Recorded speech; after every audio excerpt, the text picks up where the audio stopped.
Hello, ladies and gentlemen of YouTube, and welcome to another episode of the Council Forcecast. I'm Retty4. With me today is Grey 91. Hey guys. Jen Sarai 1. How you doing? And Antoine Bandelay. Hello. Today we're going to be covering the Microseries, and taking us away is Grey 91. Yeah, okay. So for those of you who don't know what this is, it is a... This was the original animated version of the Clone Wars, and it was created by Genndy Tartakovsky, who's responsible for a bunch of other series that aired on Cartoon Network back in like the late 90s, early 2000 eras. This included things like Dexter's Lab, Samurai Jack. And the Microseries began airing on Cartoon Network in like November of 2003. I think. Yeah, 2003. And it aired in like 3.5 minute chunks, and there were, or the majority of them were that way anyway at first. And there were 20 chapters, there were 25 chapters in total. Today we're covering chapters 1 through 20. And for me, it's like a really nostalgic thing. I didn't know that much about Star Wars going into it, but it was heavily advertised. Like they like lots of commercials, lots of online materials, lots of posters. Like this thing's coming, and it aired in between other like regular blocks of scheduled programming. Again, in like 3.5 minute chunks. And the first one, this is going back to like people. Does anybody remember like Cartoon Fridays? Like Yes. Courage the Cowardly Dog, Powerpuff Girls, things like that. Johnny Bravo. It would air between like one of those, and that's where it started. And then after that, you'd get like 3 minutes every night, like consecutively, like throughout that week, where they'd show the new 3.5 minutes of Clone Wars, and that's just how it began. Technically it's 3 seasons, and like season 1 aired from like November into December or something like that, and then it cut off at episode 10, and then months later we got the conclusion with episodes 10 through 20, and then later on they basically animated the opening crawl to the Revenge of the Sith film, and that made up chapters 21 through 25, which we'll cover in another episode. So that's what this is, in case you don't know. And how do we want to proceed from here? Well, what were your experiences coming into this series, Antoine and Connor? I had already been like a pretty big fan of Star Wars, like especially of Attack of the Clones at that time, because I had bought a lot of material that was subsequent to it. For instance, the art book was a big thing that I was into, and it's actually the first place where I was introduced to Asajj Ventress, because Asajj Ventress was originally going to be essentially Count Dooku, or at least the role of Count Dooku in concept art. She was originally going to be the villain character that was going to be the episode 2, and they had the whole twin blades thing conceptualized there, but then she got repurposed for the Clone Wars microseries. So I already knew about her like coming into it, and I was excited to see like a concept art of this character that I always just saw pictures of, like this bald lady with tattoos on the side of her head. Didn't really know much about her except she could have been a Dooku character. So I was interested in seeing that in terms of the microseries, and that it was it really was like an event, like Matt was saying. Like when you watched it, it was like, and also it was back in the day where it was just TV only. You can't really watch things online back in 2003. Yeah. So you had to watch it, or that was it. You would never see it again. So I think when it first came out, there was times where I missed a few episodes, but I watched a majority of them, especially the second chunk, the volume 2 chunk, and until they came out in DVDs and stuff like that. But yeah, it was like you had to be there to watch it, and you had to remember it because you can only watch it that one time. We sound like old people. Like, you people can't appreciate, because of the internet today, like scheduled programming is a thing of the past, whatever. Like, but yeah, like seriously, it was like, if you didn't see this, you were screwed. The internet was obviously prevalent in the public face here, but at this point, YouTube and the whole explosive culture behind it hadn't really settled down. That was about 2 or 3 years later. So at this point, it was watch it on TV or don't watch it at all, or wait for the video to come out. I think you could go to, like, at the time, go to CartoonNetwork.com or StarWars.com as it existed back then, and maybe watch these for a time, but they definitely weren't there like just indefinitely. And also, like, I don't know about you guys, but my internet sucked, like, so I wasn't able to watch much, like in that and way. usually watching videos meant downloading videos or buffering for a lots amount of times. Like remember the pre-buffer days where you just like let it go and then you like walk away, come back. I still had dial-up. This was dial-up days, like at the time, like when this was going on for me. So it takes me back. Yeah, well, I mean, it was a time where a '90s style website didn't stand out. It was still a thing that existed. So it's that long ago. For those that remember. Oh God, now we do sound old. I was fortunate though, because my dad's a geek, so he would record these things along with the rest of the Friday night cartoons, and like I had them like on shitty VHS recording or whatever that I could go back to. But that was annoying because you have to fast forward through another show to get to it or commercials or whatever. So yeah. My experience coming into this was similar, except the material that I had and was familiar with was almost the inverse of Antoine's stuff. For me, what I had was the behind-the-scenes book for Attack of the Clones called Myth Making, which was all about the production. It also included the artwork of Asajj Ventress, because apparently it was just that notable. And a lot of the stuff I had were like the cross-section books for all the spaceships, and the original Essential Guide to Alien Species that was published just after Episode 1. So what I had... The black and white version? Yeah, the black and white version. I am proud to own that because it is vintage and it is cool. But it is cool, yeah. So basically, I came into the Microseries with a really excellent technical knowledge of everything, but not quite so familiar with the story. So for me, what I was looking at was the visuals and the designs of things. And that's where the series really blew me away, because very dynamic visuals. It is gorgeous to look at, which is actually impressive given the simplicity of the art. It's one of those things that they carry through from basically the history of animation. Do a lot with little, and they really do in this series. I'm a big fan of the style, and it's weird how it does kind of suit Star Wars as well. It's not the sort of thing you'd expect to fit when you think about it, but it does for the most part, anyway. Yeah, I mean, this guy made Samurai Jack. So I mean, so I think that makes is a good way to roll into what we're actually talking about, because we haven't discussed it properly. Yeah.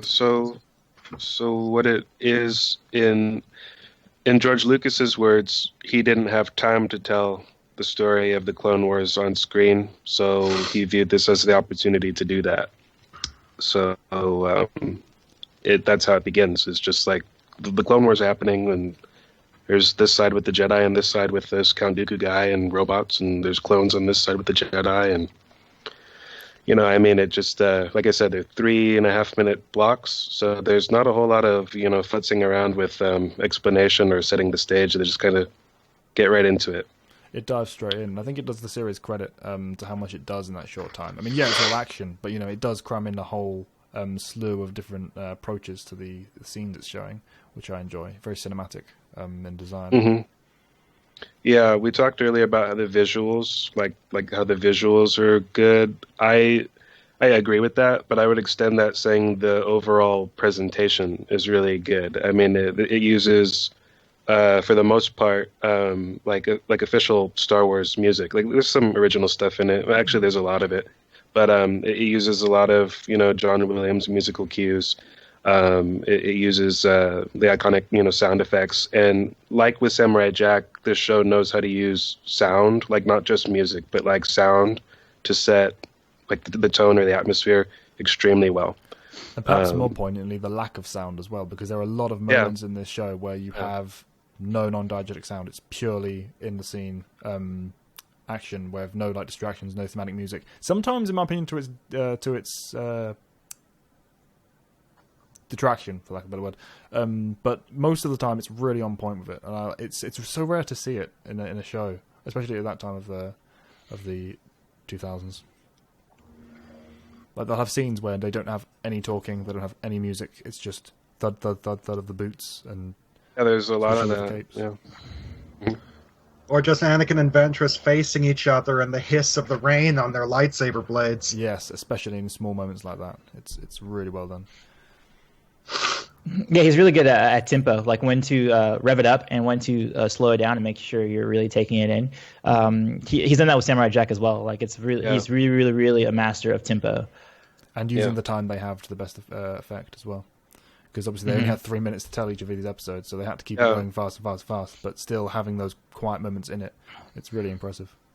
Yeah, I think it's kind of genius because I'd be pulling my hair out trying to tell like anything compelling in 3 minutes. And, like, granted, of course, like they're a lot of those 3 minutes kind of bleed into each other, so it's not like that's all he's got. But still, I mean, it is like a little daunting, I would think. And the opening of the series is all framed around Anakin, and I think specifically the fall of Anakin and the corruption of Anakin, which is what the Clone Wars really is there for, is for Anakin's fall. And that's what Yoda talks about at the beginning, like he's having his little voiceover about what this war is, and how Anakin's coming up as like being this really brilliant talent, but he's becoming this brilliant talent within the scope of this war, which also extends not even in just this series, but also I think the next major event for Anakin's downfall is the Battle of Jabin, which was a one of the Republic comics. I think it was the 50s. I think it was in the 50s. Those comics, among like some other things that happen also within the lore. But like this is a stepping stone, or not even a stepping stone, I guess. It will be the opposing like image of a stepping stone, a tumbling rock. Begin downward spiral, spiral for Anakin. I don't know, and basically, Anakin has been put in a situation where compassion is rewarded with death, and ruthlessness is awarded with success. That's because his boss is the boss of the Palpatine? Republic. Yeah, it's Palpatine. Yeah. Who is an enabler. In the first scene, we get that Palpatine is enabling this. Like he gives him command of his own Starfleet at the start of this episode. Yeah, even though makes him a commander. Yeah, and Kenobi and Yoda are kind of like, well, I mean, yeah, he's good, and they're like starting to go on about, but this and this. And he's like, it's good. He's sorted good. They just give each other that look, and it's like, oh, he's hilariously unsubtle throughout this entire. He is not even. Yeah, I know. It's it's not even the damn. He hasn't even got the mask on at this point. No, he is very much just trolling the hell out of them straight to their face, and they can't do anything about it because they're facing the same problem that we get in the third film. What do they do? But obviously Anakin is eating it up. Of course. Oh, yeah. And then Kenobi actually poses a question. He goes, it's to himself. I think it's a voiceover moment where he's like, I don't know if Qui-Gon could have even better prepared Anakin for the Clone Wars. And I wonder what you guys think, if you think Qui-Gon could have done a better job with Anakin in the context of the Clone Wars. It's an interesting question. It is, actually. And, I think Anakin would have been more emotionally prepared for the Clone Wars because Qui-Gon was better equipped to help him in that way than Obi-Wan ever was, really. But the problem is that Qui-Gon himself, I don't think he would have survived the war. And that's a very good point. So at the end of the day, it's like Qui-Gon would have definitely been successful. I could definitely see him surviving a couple years, but eventually he'd make such a nuisance of himself that Dooku would send Ventress after him, and Qui-Gon can't take Ventress. I don't think he would do that. I don't think Dooku would send Asajj after. I don't think so. I think he would try. And he'd go after him personally, which is even worse. I think he would try to conscript it. I think he really meant it when he said in Attack of the Clones, like, I wish he was here. He would have seen my point of view. Even if he was wrong, I think he meant it. Even if he was wrong about what Qui-Gon would do, I think he genuinely thought that.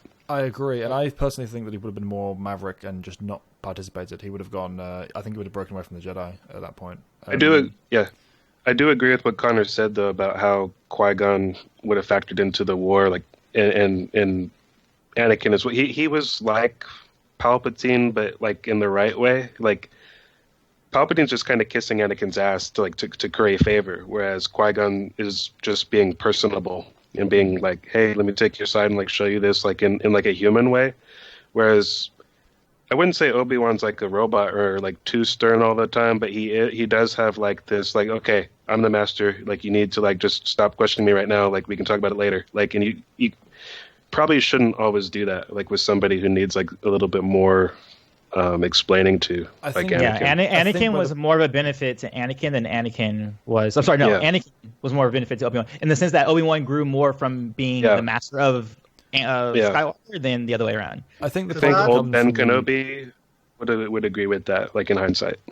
I think the problem lies with the priorities. With Qui-Gon, his duty is to the Force. With most of the Jedi, including Obi-Wan, his duty is to the Council. I mean, he serves the Force through them, and that's why he is so on board with the Council. But if the Council tell him to do something, he will see the whole Jedi Order side of things more than, but I feel the Force is telling me to do this, kind of thing. As seen through his relationships with people like Siritachi and the way he acts with Anakin.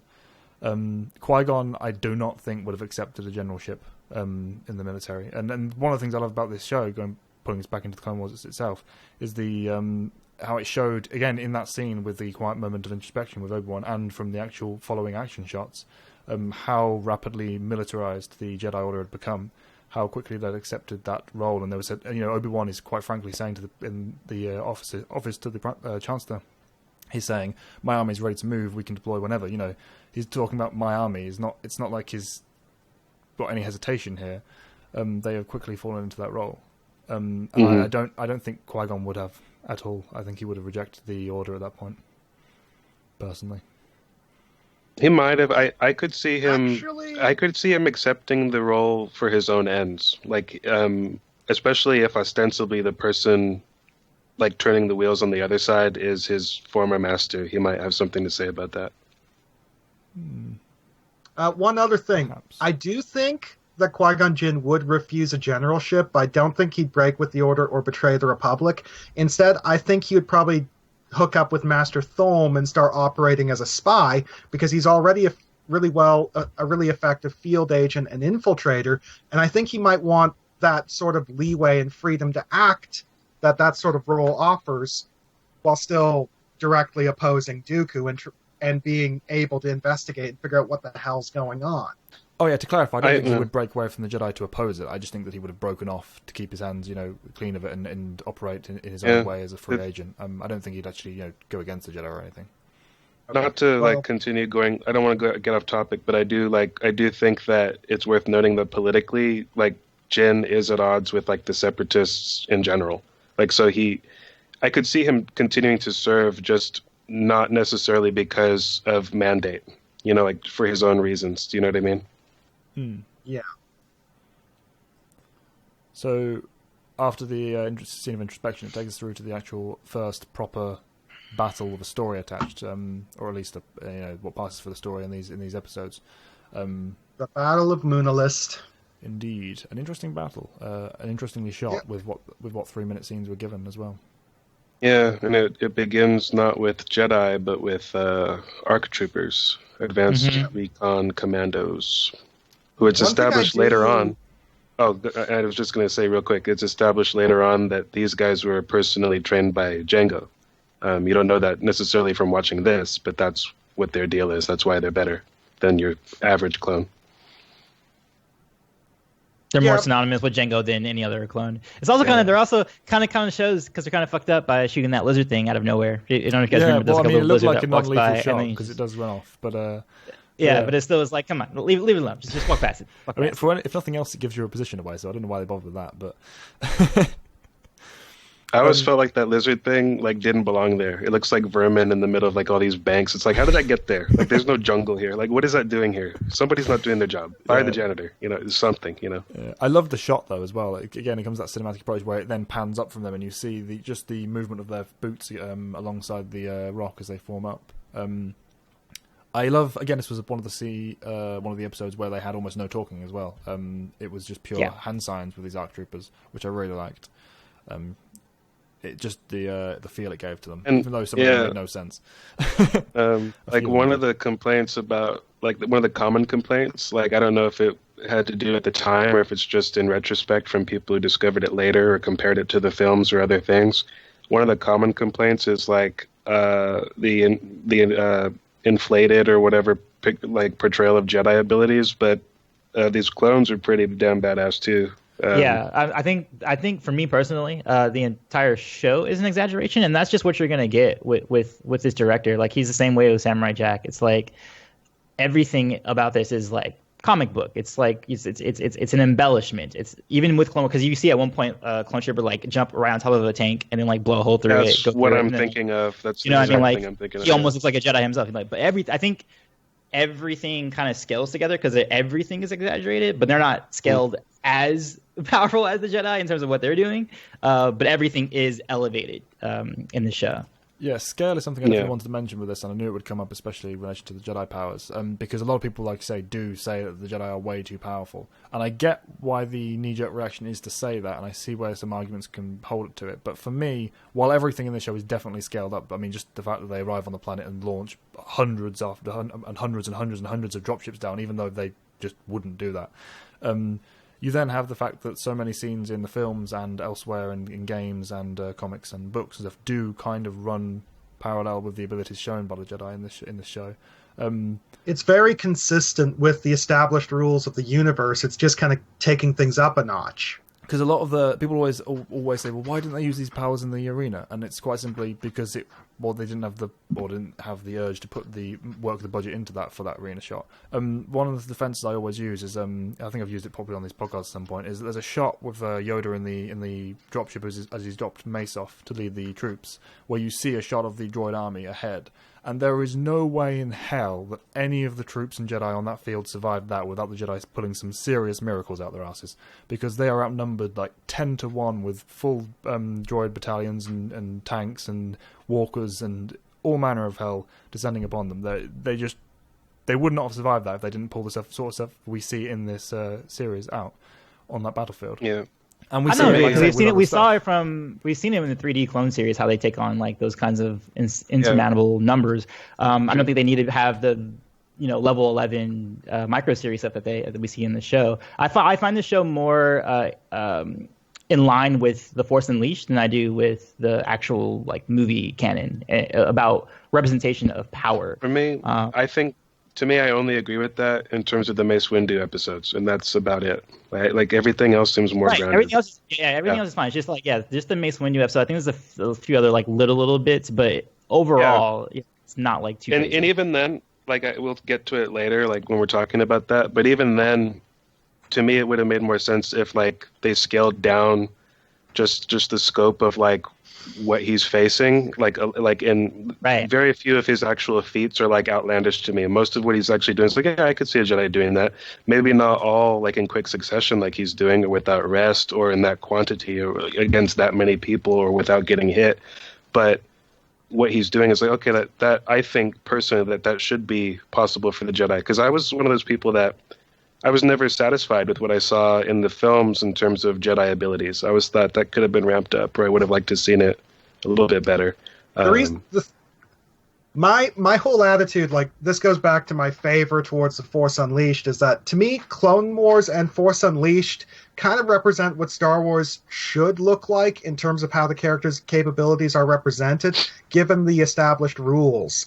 Because it's like what I really notice in the movies is that, well, they kind of treat every single Jedi ability as a very special ability that can only do this one thing, and you'll only ever use it for that one thing, whereas you're not thinking about all of the possible applications of that ability. And for me, it's like all of the other things that you should be capable of, because if you can do this, then by extension, you should also be able to do this, this, and this. And we see that in the Microseries, and we see that in Force Unleashed, and to me, that is what Jedi should be capable of, and to me that's what they should be capable of, because that'd be the only way to justify their position in society. To me, at the end of the day, sorry, I'm ranting. I'll stop. No, it's all right. Well, I was just gonna say I didn't have much. It's not really an argument. It's more like I think it's somewhat a matter of taste. Like at the end of the day, like what appeals to the viewer. For me, the ideal portrayal of what the Force looks like, at least combatively, is the Old Republic trailers. I completely agree with you there. Exactly I was going to mention that too. I was going to make the same point. For me, I think that's the perfect balance of what it should be. Yeah, but at the same time, like on screen, and I'm kind of being facetious here. I know it's not this simple, but like if you watch just the films, it's like, if you're a Jedi, what's really the big deal? Because you might be able to become a ghost when you die. If you drop your weapon, you can pick it up without touching it. Like that's the Force, like in the movies to me. I would have liked to seen just a lot a lot more than that in the actual films, not necessarily to the scale in Force Unleashed or this material, but some sort of happy middle ground, which to me is the Old Republic trailers. Yeah, and it's also not even just the power, because I think the thing about the Old Republic that I like is that it's not about like extraordinary power, like moving mountains or anything like that. It's imagination too. It's imagination, and it's about integration. It's about integration of the Force naturally within the scope of your combat, not so much as being like, oh, let me like just grab this huge thing and just chuck it at you, or let me have Force lightning that's like a storm. It's just about no, let me like, because I have this ability, let me integrate it with what I'm doing naturally. It's part of the animation style they go for in that show. It flows from them. You know, all their abilities flow into the choreography, into the movements of the creatures of the Jedi and the Sith. And I feel that that's the midpoint between the films and the books and other mediums with the microseries as well. I think that's why we like it so much. It's between the, you know, not extremes, but the 2 points. The reason I do like to argue the point with the whole microseries not being too far out of field, though, is that there are the same people, or a vast majority of the same people who argue against the Jedi being able to be capable of this sort of thing, are the same people who will big up Sidious and Bane and Plagueis and for doing essentially the same stuff themselves. And I agree with you. I do agree. I know not every Jedi is like that, of course, but Mace Windu certainly is. I think it's pretty, like, his episodes are sort of like pretty inflated, but for the most part, like I've heard it said, everything from that series needs to be taken with a total grain of salt. It's so inflated. I think, I don't think it's that bad in most cases. Like I do agree that there's some inflation. I just don't think it's as much as like some people say. Like so my views are so, and that's why I do take Connor's point that I like the amount of thought that was put into how the Force can be used, or how like one ability can be used in certain, like, throughout so many different applications, which this played a lot more with than the actual films themselves, and that's one of the reasons I appreciate it. So, but anyway, I didn't mean to get us on that. No, it's fine. One thing I would also, it always comes up with Clone Wars. Yeah. One thing I also do like to discuss is that Clone Wars also discusses some of the very subtle ways that the Force can be used. The big example in the set of episodes we're looking at is when Windu gestures at that one super battle droid, and all of its bolts just pop out of its chassis, and it just falls apart. I love that. That is so clever. Like, just zero effort but high skill. And I love applications of the Force like that, where you're just looking at the thing like a machine and just saying, well, if I hit these pressure points in this exact way, it'll just shear apart and I won't have to do anything. Yeah, and it's funny because I don't think that they could have known. I don't remember when his Shatterpoint ability was established, but it just so happens that sort of correlates with his character pretty well. It wasn't. I believe Shatterpoint was after this. I know Jedi Mace Windu came out before, but hold on. Yeah. I think Shatterpoint was after. In any case, just because of animation time, because, you know, most things. No, it was before. It was before. It was significantly before. It was in June. Yeah, but in terms of like animation, like they would have been working on this like a while ago. Like I feel like they probably would be. There's a lot of EU though, isn't there? Where things just happen to flow well together, but by happenstance. Obviously, it might have worked. It was part of the second batch that came out in 2004. So I mean, we don't know for sure, but I mean, it could have been. Yeah. Like it's certainly just like but even if not, it's a happy accident. But I always kind of thought like, oh, it's just coincidence. But or the Force, whatever. I think if they were aiming for it, they would have made it a bit more of a that. Oh, look, this is Shatterpoint. So I agree that it's probably a happy accident. But I mean, who's going to complain either way? But we were actually talking about like the ARC troopers. I'm sorry, but it was important discussion. Well, I mean, there isn't much except for their hand gesturing, and that's pretty much. And that they almost play Jedi the way they're jumping. Yeah, I just meant in terms of getting us back, like in terms of like where we were in the story, because Mace Windu's stuff is like later. Well, introduction to Dirge is what happens with. That's true. Yes, yeah. I really love Dirge as a character. Well, I mean, character, really? quote unquote. I mean, I enjoy him rather than enjoy. You know, when you said love, I was like, what is there to love? I love him on screen. You know, well, I don't care about him after the fact, but when I'm watching him, comics, I love the interactions. He's a really cool a character for the Microseries to bring in. He really does fit the whole over the top yet kind of makes sense feel of this particular battle. The jousting was a bit over the top, but you know, that's just to be taken with style. It was really cool, and again, the animation of the combat between him and Kenobi is top notch. Well, and also, like, let's do a tinfoil hat here, but is Dirge, like, a precursor to Chewbacca because he growls like a Wookiee at the end of the episode? Yeah, I know. He does. The first noise you get from him is Wookiee growl. Oh, God. Oh, dear Lord.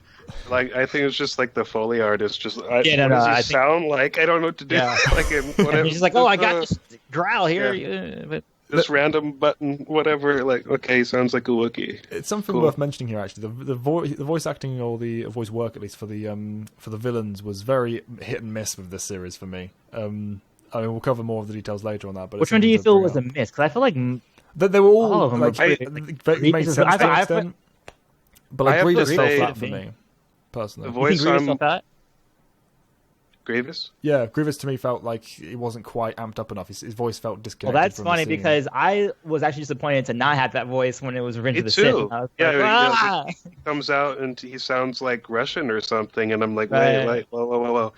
But yeah, the only voice that really it's not even like a huge complaint, but I kind of like in the films, I thought Anakin sounded kind of dry. Oh yeah, I agree with that. I feel like because he sounds a bit like wimpy to me, which is odd for Anakin. And the conversation that like comes into like mind is like his first one almost, where he's talking with Obi-Wan. He's like, "Master, I know you." He doesn't even sound really that upset, like, and he's supposed to be. Like, he does sound wimpy and whiny, but it's more just like the complete lack of emotion that bothered me. He felt like a parody of Luke Skywalker, because a lot of people, when they parody Luke Skywalker, make him sound like that. Yeah. Like whiny, even though he doesn't really actually sound like that if you actually watch the movie. It's just the people embellish that sound. I just rewatched A New Hope like a few weeks ago. And I you're love like, that movie. that Luke Skywalker voice isn't... Yeah, the parody voice that people do. It's like, that's not how he sounds.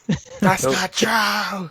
That's impossible. I think that's probably the most damage to it. That's like 3 seconds. I know. How many Oh no, I'm not justifying. I'm just saying I feel like that's probably the reason. Oh no, I'm kidding. I know. I'm playing along with it. I'm just arguing to argue. I really love Mark Hamill. Mark Hamill, he's the best. He's brilliant. And then with the Kit Fisto episode, it made me the episode didn't make sense to me because the context in which I came into knowing about lightsabers going underwater was the Phantom Menace novelization where Qui-Gon. Yeah, Qui-Gon chides Obi-Wan. He's like, you didn't power down your saber again, didn't you? Yeah. And then like he's like, I'm sorry, Master. You know? And the big plot point in Captive Temple was how there was a scene where Qui-Gon and Obi-Wan were fighting with Xanatos inside a big water tube, and there was water going along the bottom, and they had to be careful not to fall into the water and short out their sabers. But then we also get the explanation from about Fisto's saber, which adds that whole little bit of a unique flavour to him, even though it question why it isn't demo use. I like that it established that they could be used in that way, just because, like, if you're going to be an amphibious Jedi, like, wouldn't you want to be able to carry it anywhere? You know? Yeah. But I just I remember my dad saying, like, he didn't know anything about Kit Fisto, but like, he was like, "Oh, I like that they're showing like alien Jedi being used in like alien environments. That's cool because like there's none of that in the films." Yeah, there's a severe lack of aliens in all Star Wars. And it's not necessarily a flaw in the films. It's just something that Star Wars is like a natural gateway into. Like, this would be a great idea. Like, let's do it. You know? I mean, and for whatever reason, after seeing Attack of the Clones, like, Kit Fisto was like one of the only Jedi characters I wanted to know more about, just from like his design, even though he didn't do anything worthy of note. He was the most notable, I think, like behind Obi-Wan, Anakin, and Mace. Over C-3PO. I mean, he didn't do anything like that's important. Then he went into battle. He had like the Clutchers behind him, and then there was another sequence where I think he kicked some guy. I mean, he had like probably the most shots behind Mace and Anakin and Obi-Wan. It was the smile and the design.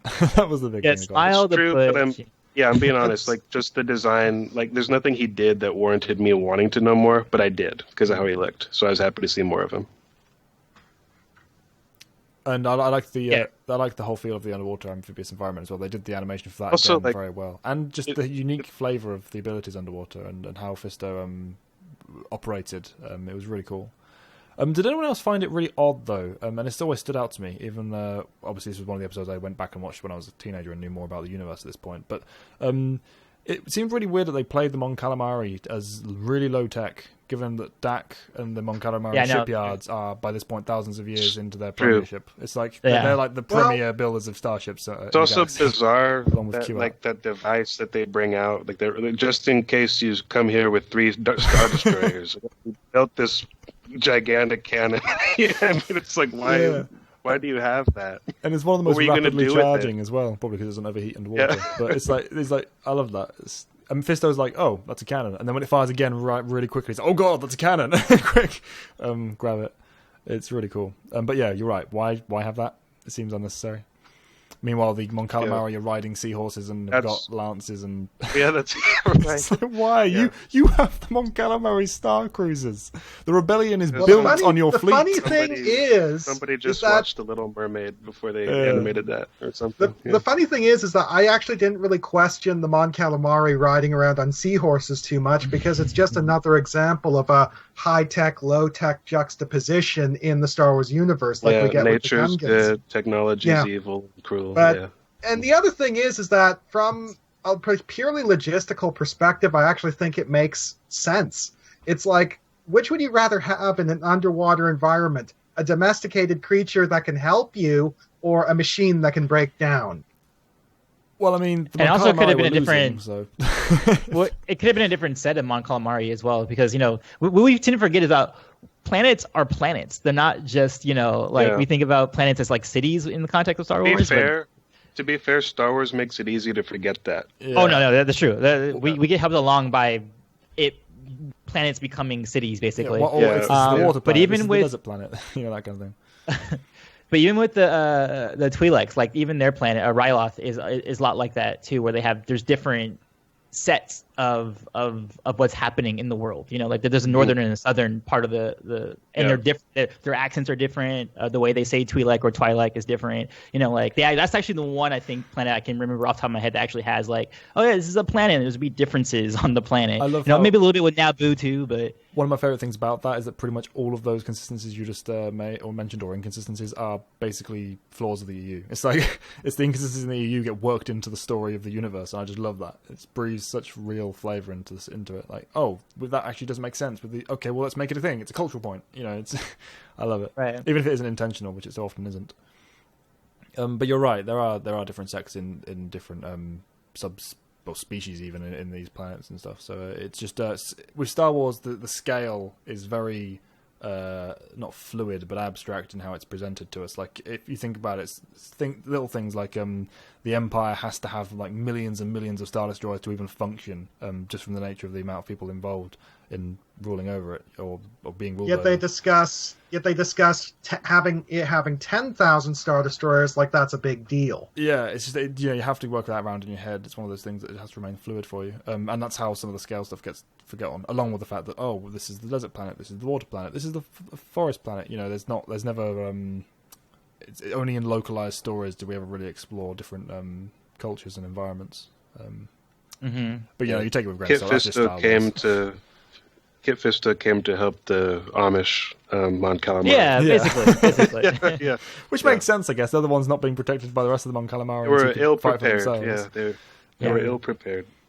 And then we move on to Ventress being recruited, and she's being recruited again to play back into the theme of the Clone Wars, which is corrupting Anakin. But they want to get somebody who can be like a pawn. Like they're basically looking for like another Maul, essentially, with Ventress. Yeah. And actually, again, like I said before, she originally was conceived as being the villain of Episode 2, but then they changed it to be like the older, archetype of Dooku and a former Jedi and all that. But she actually appeared in Jedi Mace Windu first, before ever showing up in the Microseries. That was her first appearance, like by name and everything, going around with Sora Bulk and causing trouble there. It was on Rule, right? It was on Rule. It was on Rule. Yeah. That's what I found out. That's the kind of stuff I found out later. Like I didn't realize Asajj and Dirge had like not just appearances, but like sort of roots and other material. Like I didn't know that. But I really love her introduction. I learned a word as a kid. I learned what posthumously meant when Dooku said it. I said, what the hell does that mean? Yeah, I didn't know. I just, what I thought? I thought that she was just like in disguise as the blue alien thing and was like, okay, I'm here now. And then when I found, oh no, she killed him like off screen. Ooh, that's darking. Yeah. And I also like just the whole conversation, like establishing, no, you're not a Sith, you're a Dark Jedi, and just like establishing that there is a difference. And like, Yes. they don't go into too much of what it is, but you just the way the scene is presented, you can glean a lot from like what makes one or the other. Yeah, I think it's best just, when Star Wars doesn't explain itself, because I feel like sometimes with the 3D Clone Wars series, things were over-explained, and then you're like, oh, that's the answer. Or even kind of with the prequels in general, it's like, oh, let's explain what the Clone Wars are, and then you find out it's like, oh, okay. I think it's better when things are left like that. You know, when you the viewer can kind of fill in those blanks yourself, rather than Just being told about, that's what it is. You know, even when the Just blanks make it are about obvious, the it's the fact interaction. that the blanks are there for you to fill in. It makes it such more. Yeah, like you say, Matt, it's an interaction with the scene. You know, oh, what does he mean here? Ah, this is clearly what he means, and that, you know, that extension, you can either get it or not, and it leaves interpretation available for you.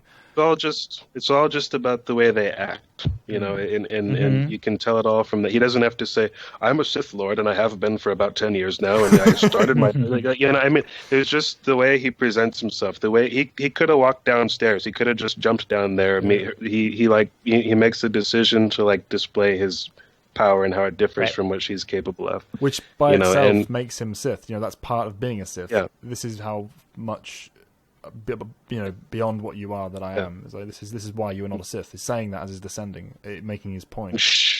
Right. And she, being Dark Jedi, is like only half listening to what he says and like igniting her blades. Like, I'm done listening to you. Like, fuck you. Like, you don't know what you're talking. Like, she's not even taking in any of his meaning. Yeah. Like a raw, unskilled, undisciplined Dark disciple would, you know, not a Sith Lord, you know? Yeah, the scenes match the characters and the actions match the characters, and it is two characters making the scene around them rather than the other way around. And it's really satisfying to watch. For me, Dooku steals the scene here. Like this is Dooku. Outside of Dark Disciple, this is my favorite incarnation of Dooku, and how he's presented and how he acts, and how the world kind of revolves around, or not revolves around, but how he warps the world. This is the one area where the Clone Wars microseries got Dooku absolutely right, and the Clone Wars animated series got him absolutely wrong. The animated series turned Dooku into a sadist. They made it so he was, instead of being completely cold and detached, he was instead just constantly driven by an icy fury and being, well, he makes a lot of really stupid, sadistic decisions just to establish himself as the villain. And I'm just like, no, that's not Dooku at all. Dooku doesn't revel in your suffering. Dooku doesn't care that you're suffering. To him, inflicting suffering is just a means to an end. He's usually trying to make a point. Yeah, to be fair, it's like though, he's they do kind of bring that from the films. You know, that the Clone Wars tends to go towards more of the film Dooku, which is what we get there in the grand scheme.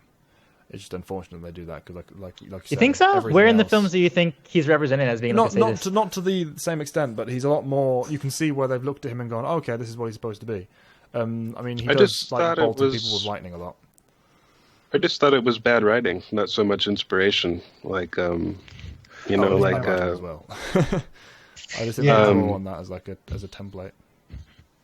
But also, like, just as like a point of note, I don't know when this started. I don't know if this is the first thing he voiced. Like, I don't know what video games he might have done, but this is like the start of like. At least for me, of Corey Burton, the voice actor, as Count Dooku, and he does a great job, and that's part of why he's great here. And also, they brought him back for Star Wars: The Clone Wars and many other things, and James Arnold Taylor as well. Yeah. And when they brought Christopher Lee in to do his voiceover for the Clone Wars movie, the dialogue had already been recorded by Corey Burton, but they decided to switch to Christopher Lee because movie, and Christopher Lee was like mystified as to why they even bothered. Yeah, he's like, why do you have me here? Because I've already been here. You know, I mean, like he just, he couldn't. He was just like, why? You know, let me go back home. He did a great job. Don't call me again. Yep. Yeah, no, it's the silky smoothness, but without losing any of the authoritative edge. It's a really good portrayal for him. Mm-hmm. And I also like that he's not facing Anakin, every other month. Yes, it's good. Yeah. He's massaged as like a buffer between the two, rather than like, because in a lot of ways, I feel like, and I actually want to make a whole video like about this, about how I feel the Microseries fits more in line with the canon than the Clone Wars 3D series is, especially when you have lines like, you know, with Dooku and Revenge of the Sith saying, you know, like you've improved or whatever, or like I've been waiting a long time for this. And, it's only been like last week.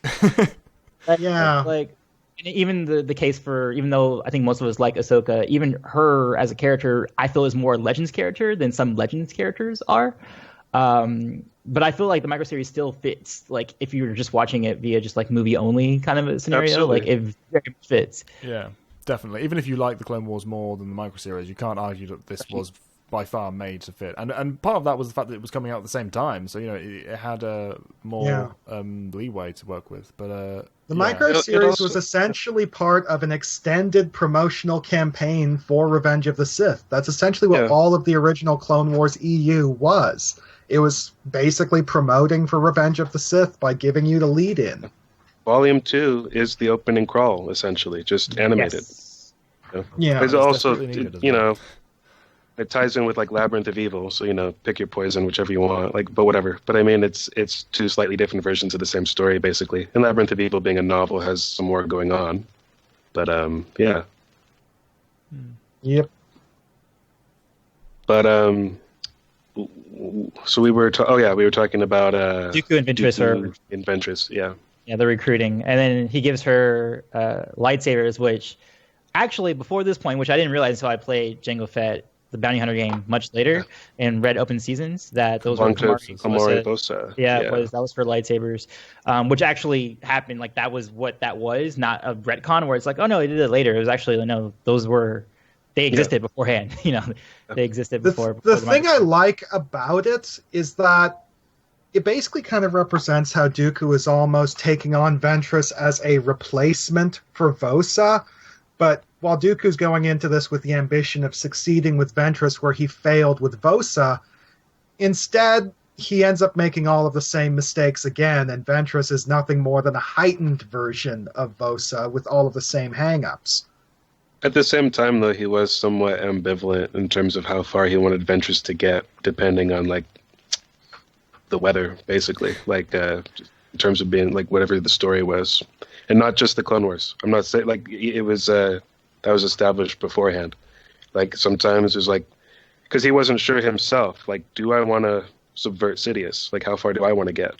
You know, and having, as he said in Dark Rendezvous, having an apprentice can complicate things. So I'll give him some leeway on not handling Ventress the way he should, because he wasn't entirely sure he wanted to.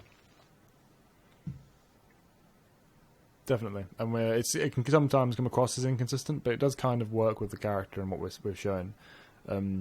Just depends on what aspect of the material you're covering at that day. Mm-hmm.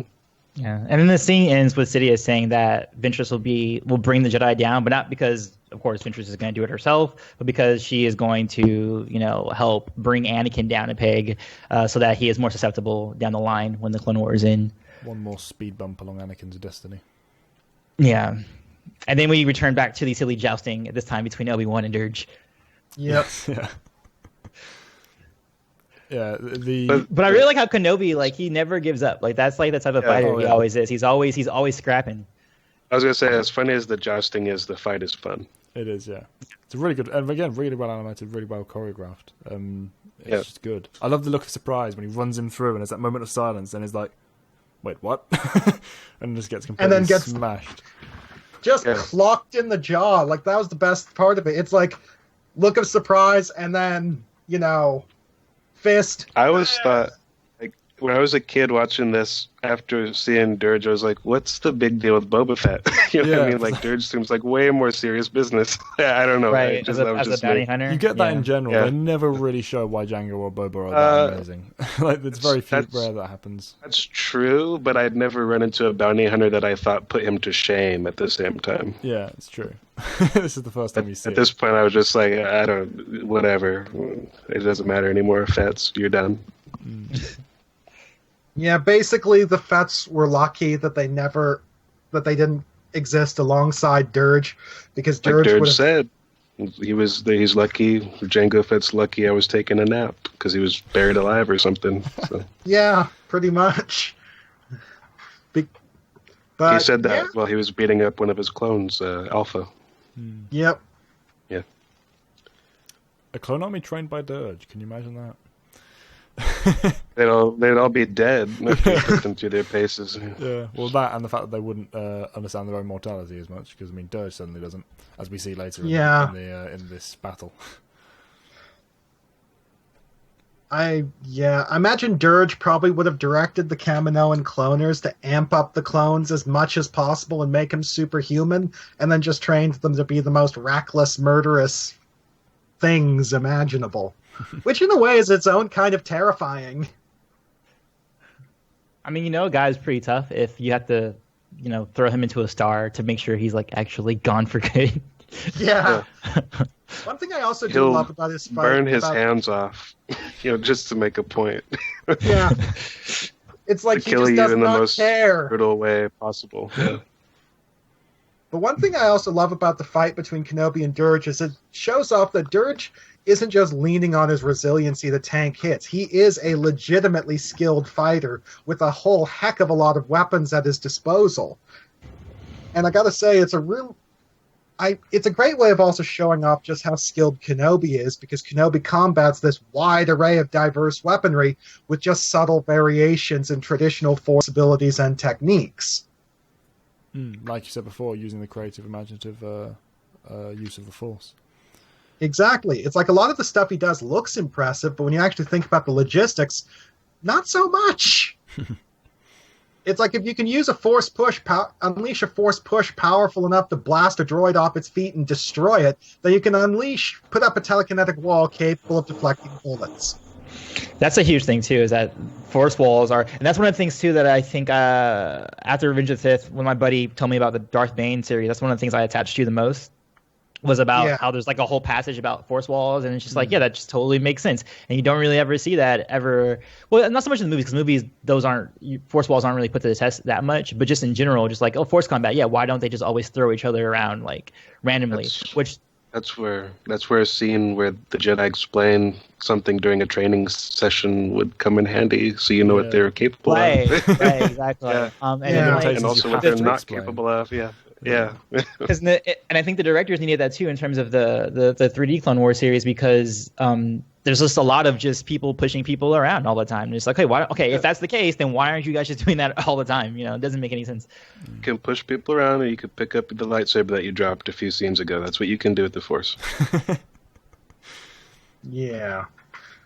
It's like that's actually one of the other reasons why the animated series was such a letdown for me, because they kept up with that magic tricks approach where they can only be used for one thing. So what you get are a lot of jet characters being taken down in situations that they should be able to power through effortlessly, or they just like inexplicably just don't use the Force. Like I can remember there's a scene in some episode where they're all fighting underwater for some reason, and like Anakin's he drops his lightsaber and he's just watching it float away and reaching out helplessly. It's like, can you not just call it back into your hand? I mean, why? What's going on here? They just don't use it for the sake of drama. Exactly. Whereas you never get that in the Microseries. It's like when a Jedi character is being overwhelmed, he is legitimately being overwhelmed because they always make a point of building up the villains so much. It's like that bit where it's like Kenobi gets swallowed up by Dirge's musculature. You can be like, oh, I can see how that would totally fuck someone up. I also love the clone's response to that. It's like, and immediately just zaps him with the electronic wire. It's like, well, I've trained for this. It's like, not even a hesitation. And, brilliant. And Dirge willed the electricity to go back to where it came from. I never understood how what he did. Just kind of whipped it back at him. It's bizarre. It's like, you didn't know I could do that, but I can. And then after the whole thing is all said and done, Dirge gets popped by Kenobi, and you got Kenobi just standing there covered in gore, hair wet, and he's like, seems I've made quite the mess now, haven't I? Yeah, that's totally the Obi-Wan response right there. Yeah, no, I believe we were talking about your surrender. And it's like, oh, come on. I'm covered in some guy's gore. What's for lunch? And then we get to Anakin. And I think something that happened also in the Jedi Quest books that I think is established here is that Anakin's a very intelligent guy in combat. he has his shortcomings because he's kind of conceited and gets tunnel vision, but like he's very, very, very astute and very sharp. Even when he was a kid, like we established that he's that way as a kid, but especially the sequence. He has an incredible ability to suss out an enemy's weak point and just hammer it with everything he has. Well, no, it's not even that, because there's a sequence when he's doing the fire pilot where he's just telling his team to shoot at just one area, and they're like, "Why? There's like nothing there." And he's like, "Just trust me." And then he goes through it and like lets the barrage, to take him out. And then of course, and Ventress says you see him do the whole spiral thing to take out the missiles, but he does that quite often. In Jedi Quest, there was a sequence where he was doing an exercise where I think he was having like a computer read to him facts about planets, but 7 different planets at the same time, and he was able to pinpoint each and every one as like a personal exercise that he was doing for himself. And I always admired that about Anakin, is that he was willing to train up and actually like use his brain for a lot of the things. And sometimes he's kind of made out as to be a dum-dum when he's not really. Like, he's actually a very, very smart individual. Credit where credit's due. When he tries, he does well. It's just he so rarely tries on certain things. It's like if he doesn't see the value in something, he will not. Exactly. If he doesn't see the value, or if he's being overwhelmed, he can't cope. Like he's just like, oh, okay, all my own tactic to disable you isn't working. You're showing me something new. I can't really function that way. But if he's on the offensive and he's directing whatever he's doing, he's actually very intelligent. I mean, it's just such a shame that every time he does something intelligent, he does something stupid right next to it. I mean, even in that scene, because that's what happens. Arrogant. He's arrogant. Yeah. I think you said because he's American. I heard American. Oh, no. Anakin's whole approach to combat is to leverage his supremacy in any one area in the most overwhelming way he can, be that physical might or strategic intelligence. But the problem is that this approach only works if he very specifically outclasses the opponent in this area. If he can't overwhelm you, he can't do anything. However, he's so ridiculously amped in all areas that basically no one can withstand him. It's one of the things that works against him though as well, because as Antoine said, he's intelligent here, but he's also incredibly dim in many ways, because as he leading into that scene, he's bringing the squadrons into formation, and he says I can't remember what the line is. It's like all squadrons to me or something, and he's like, wait, what? You want all of the squadrons to converge on I don't you? think that's an Anakin thing. I think that's more of a Microseries, as you were saying before, how they just had all those drop ships going down at the same time. I think that's more a construct of the story, and less of I'm not saying that every instance like this it flex on each character involved, but like the fact that stuff like this happens alongside other stuff, it makes it very difficult to believe. And again, it kind of fits his character, because he's going, well, I can handle this, so why can't these guys? It happens in the Clone Wars, Ahsoka has to point out to him like, yeah, you'll make it through, but everyone in the squadron's about to get killed because they can't handle this flak. And it's like, that's part of the tunnel vision nature of his character. That should be obvious, but to Anakin it just isn't. He's not very good reactive. He's not a reactive person. Yeah, if he has the initiative, he'll do well. If he loses it, he is out of his depth. It's what enables him to do right when he can. It's part of like what made him like a legend in his own time. Like it was said, like Palpatine noted in the Revenge of the Sith novel, that even though the Council doesn't get him or his methods, they don't tell him how to do things anymore. They just tell him what to do, and he'll get it done. Like it's part of the Anakin thing. It's just part of his character.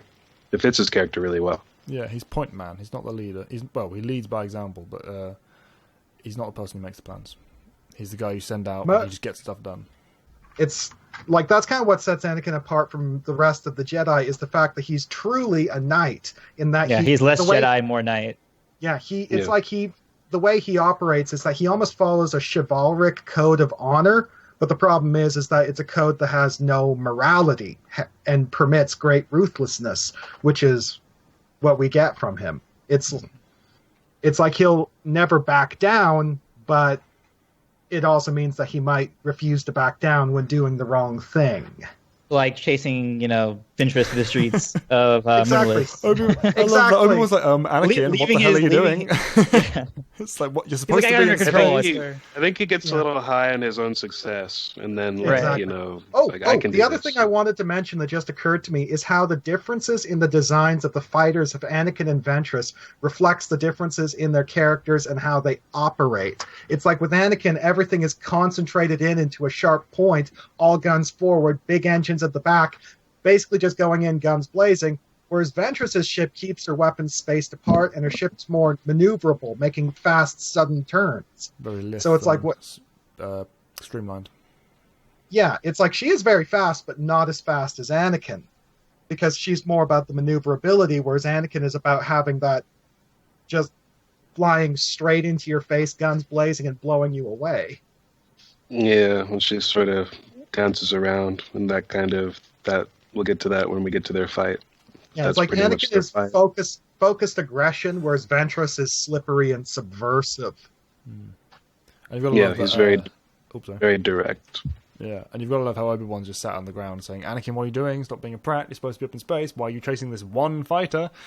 And it's like, but I can sense the Force in her. I've got her. And it's like, yeah, I'm sure, but she is obviously baiting you. Oh, okay, fine. And after Anakin and Ventress fly off, we come to the Battle of Dantooine, where Windu basically unleashes his full-on godly anime character coolness. The way I saw it personally, especially the way the episode opens, is that I think we're seeing this all from a farmer's boy perspective. The Dantooine farm boy who's there watching from the top of the hill, especially like the crazy tool that they have, the CIS has of just let me just hit the ground real hard. Yeah. Like all of that seems like it's something that like the kid would go back to his parents and be like, hey, this battle just happened out here. It's an interesting take on it, but if you listen to the commentary, the director is like kind of laughing as that thing shows up. Like, yeah, this is a crazy idea, but it's fun. Like, I mean, like he's self-aware that this is like, why is this even a thing? And also the amount of time that like they let it like stomp them into the ground before they ever fire on it. Like that's crazy. Yeah. It's just the whole, what is this thing? What is it about to do? Oh, it's stomping. Okay. Yeah. Great use of the sound, though, in this one again, with the stomps kind of breaking up the wave of debris as it flies away from the crater. The funny thing is that this tactic, like even though the device itself is ridiculous, the tactic it represents actually makes a huge amount of sense when you think about the Separatists. If all of their armies are... It's like they have disposable men, so they can afford to just devastate the battlefield with a tactical nuke. It's like most of their droids will... That would make so much more sense. Just stage a battle and like fire a nuke. Like, why would you build a gigantic hammer? Have droids just self-destruct. Like grab your person and then self-destruct. Yeah, Star Wars is littered with stuff like that you cannot like look at the strategy or tactics involved. Space fantasy. Yeah, because we've got clones like running towards the droids when they could just take a crouching like stance and just gun them down as they approach. It's like there's really no need for the stuff they'd show us. But Yep. Yeah, like even in the Old Republic trailers that we love so much, you've got I can't remember his name. Oh god, Badass McGee who charges Sith head on. He has the high ground. Jace Malcolm, though I think Badass McGee is way cooler. Yeah, like he has the high ground. He's got an ambush point. He's just has every advantage, and he decides let's leap in and charge them with our fists. It's like, okay, just spitballing for a moment, but I think a possible justification for that in-universe is just the influence of the Jedi and the Sith. Because almost every single major military army in the galaxy has the support of either the Jedi or the Sith, so they're accustomed to having a ridiculously powerful Force wielder as their point man when charging into battle. And the problem is that these tactics carry over to the rest of the militaries, even the ones that don't actually have ridiculously powerful Force wielders as point men. So they try to compensate with ridiculously heavily armored, well-equipped shock troops. Yeah. You've entirely missed the point. You can't detonate a grenade in someone's face from the high ground. That's why you need to do it. Exactly. But think about it. It's another way of subversion. You build up an expectation, and then you hit the guy, and then you change things suddenly at the very end. But that expectation exists. There's a reason that Malgus did not expect a trooper to rugby tackle through two guys. Is he really about to do that? It's like what, am I literally failing? All they have to do is hold the lightsaber up. What are they? What? It's like, there's rugby tackles, two of them. It's like, what are you doing? They have lightsabers. They literally just have to go, whoom, and he'd be dead. I think it takes... Well, even that, the lightsaber combat doesn't actually function with it being a touch weapon. Like to surprise a guy like Malgus, but it can be done. I think that was one of the things that you could do to like a non-force instance of just charging at you. Yeah. It was surprised twice in that trailer. That was one. Somebody catching his lightsaber blade was the other. Well, I mean, that was surprising to anybody who was watching it. They're like, oh, yeah. What the heck? That makes sense, though. But I love the look on his face. Yeah, he's like, like, you "Wait, can see him go, what the hell am I dealing with here? Yeah. And then he gets rugby tackled again from the side with a grenade. Poor situation. But anyway, we're off topic. So Windu these episodes were part of a conscious effort on the part of the people who made this to showcase what a Jedi can do without a lightsaber. That's the whole reason they did this. I think that concept was represented well. Like, even if some people might not agree with like the details and stuff like that, I think the concept of what that was trying to portray makes sense. Like, this is what the thing is that what Windu did in this episode is actually a perfect representation of a power that exists in Dungeons and Dragons called body weaponry. There's this whole branch of abilities you can study called psionics, which are essentially force abilities. Like, that's essentially what I see them as. And body weaponry is exactly what Windu's doing. You're basically channeling psionic energy into your fucking fists and basically just delivering force pushes through physical contact. Yeah, because exactly. He's not actually making flesh contact. He's actually, or at least in my mind, is that there's a force bubble that's on his fist. There's like he's using the force him. essentially as a bludgeon. Yeah, and I love that concept, like more so than the crazy telekinesis things he does. Some of which I think are perfectly possible. Some of them are fine. Yeah, most of which I think are perfectly possible. But like, I like the integration of just straight up martial arts, like with the force empowered martial arts into it. I thought that was great, and it looks really good because it was animated by a guy who studied wushu. So that's why it looks. I mean, it's over the top, but it's grounded in something, and it looks good. And it's Mace Windu. Like, if you want someone to show off the Jedi's ability to use martial arts, you choose Mace Windu. They chose him. Yeah, they chose him on purpose. Like, even without like knowing much about the established lore, they just like George or whoever told him, this guy's pretty much second to Yoda. They're like, okay, we'll use him. Yeah, that's exactly it. And he's the one who's most notably going to be out there, while Yoda's the one who's more like general. It's like his person you have on the front of the battlefield, wrecking up the front line, while Yoda stands at the back and just sweeps aside the entire army while it's distracted. Yeah. And I had the impression that like they were really wanting to do this episode really bad, and like because it's part of the second batch, or it's part of the second batch, so they probably spent like a lot of time animating it. It's quite a busy couple of episodes. It's actually 2 episodes devoted just to the Windu stuff, and they actually it's not like really hype, but they reference it in the very like opening moments of the series, because when they're talking about should Anakin be given command or not, Palpatine's like, well, who should we send? Because Master Windu is still on Dantooine. Yeah, so it's referenced like way early on. But I mean, I do agree with like some inflation going on, but overall, I do really appreciate this establishing that a Jedi is not just a lightsaber. Like that was very needed and necessary, and they pulled it off for the most part really well. Another little point of contention between Microseries and TCW, because the impression I got in TCW is that a Jedi very much is his lightsaber. I agree. Well, I don't know if it's that. I haven't seen every episode of that show still, but like I do in general, I felt the Jedi came off as like impotent a lot in that series. The Sith and all the enemies always have the upper hand, pretty much. Especially in contrast to what they did with the Darksiders. Yeah. Right. Yeah, I agree with that. And the problem is that in TCW is that they did this. They gave the bad guys the upper hand at every turn, and yet they still turfed the bad guys because the bad guys kept on losing, even though they had the upper hand.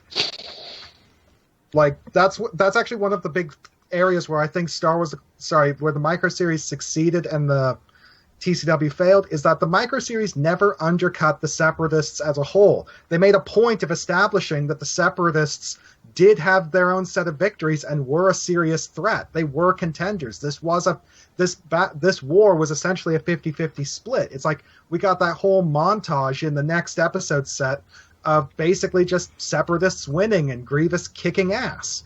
You never got that in TCW. In TCW, it was always, no matter what the Separatists do up until the end, at the end, they always lose. Remember when Grievous could kick ass? Wow. Yeah, I mean, that's what I was about to say. This is the series that gave us, Grievous, as we should have had him throughout. Yeah, and it still even makes sense, I think, even with Revenge of the Sith, because, again, Microseries, I think, segues very good. Revenge of the Sith, that you can rationalize Grievous being a little bit detrimented because he got his, chest crushed by Mace Windu hours prior, and the reason why he has that coughing issue. But then they kind of take that into CW and make it more like he's just always like that. Yeah, and he loses to Captain Tarpals, the Gungan army. So I mean, what the hell are we doing here? I mean, what are we talking about? Yeah. But I don't want to make this this versus that, though. I'm sorry. No, but it's worth mentioning a few times. Where were we up to? So Windu it's the Ilum episode where they show some purple crystals, which I'm like, no, that's not how purple crystals were. Well, I mean, they could just be they could still provide a blue blade. It's just the effect of the crystal looks different. I'm fine with that personally. It can be rationalized away, and I can. Go ahead. Sorry, the purple crystals on Ilum to me is an understandable error and one I'm willing to forgive. Yeah. That's what I mean is I'm just happy they decided to do something with this, because this is the kind of thing I would have loved in the film where it's just Jedi doing Jedi training and explaining without hey audience, this is what we're doing, explaining just between themselves what they're doing and why. And just showing sort of one of their rites of passage, or establishing that they do build these things with their own hands. Or it's just an example of somebody. The director said there's all this stuff in the lore about this place called Ilum, where the Jedi get their lightsaber crystals, I guess, and we decided to do something with that. They're not even given that much direction on what to do or not do, but they're respectful enough of the material and interested enough in the material to showcase that stuff. And I really enjoy that. This Ilum arc is not my favorite, but early on, this is the best part of it for me for that reason. Yeah, and even with the knighting too, we get the little bit of it at the end. Yeah. It's just it's a small thing, but just just cutting the braid and just the ceremony is really cool. Oh, by radical counsel, by will of the Force, I love it. And then the spiel that Barriss gives and with Luminara when she's receiving the lightsaber, it's a nice touch to get some culture and some lore from this. Yeah, it really gives you culture. And technically, the knighting is the next volume, but they asked George I'm sure you have all these ideas on how that should go. He's like, no. I mean, that's usually the case with George, though. Yeah. I'm supposed to know what I'm doing. That just shows. That to me just shows why he should have been producer and maybe head writer and not the director. Just there's other people that are more invested in the things I wanted to see, But whatever. He's an ideas man. Yeah. He's not a world builder. That's always been the case. And even with executing, Empire is better than A New Hope, And the reason that A New Hope is so good is because he took so much. He had a lot of people in his ear, and a lot of people that he actually respected and took. Because with anyone's first major film, he had a few films before that, but usually with first features, you'll usually see that the director is influenced by their cinematographer, their editors, their the producers. But as he went on and got more clout or whatever, it's I don't really. I'm already George Lucas. I already have Star Wars. Yeah. But so this is Barriss Sophie and Luminara Unduli are here. I don't know if we mentioned which Jedi were here. The actual characters. Yeah. We mentioned Barriss Sophie, not basically what happens is they're in the Ilum temple. Barriss Sophie is constructing her lightsaber. They have this beautiful ceremony, and then they realize that the temple has been infiltrated by separatist chameleon droids who are planting explosives to bring the whole place crashing down. And basically they start fighting with the droids, and I personally love this fight scene because of how beautifully it showcases the Sarisu lightsaber form. Because, Beautiful is the word I'd use as well, because it's not only the Surisu form, but also their synchronicity. Like these two, Yes, that's what I was they're fighting in tandem. People always go on and on about how amazing a team Anakin and Obi-Wan is, and we see it like 3 times that I can think of in actual on screen. They're an amazing team visuals. Because of their contrast, but Undoli and Afi are a cool team because they're so in line with each other. Yeah, they are just. It's like a dance. Like the way they choreograph the movements. It's like a rehearsed dance, and I love it. It really works for the characters and the feel of the environment as well. It's like it's a place of serenity. It's a place of history and culture. You don't just freeform it in a temple like this. Yeah. And it would be visually cool in any mythos, but like it might be contrived in like something that's just like the real world or whatever. But here, like because of what Jedi are capable of, with just like mentally sort of linking up and the bond that forms over time between Master and Padawan as they train together, it makes total sense within the lore as well.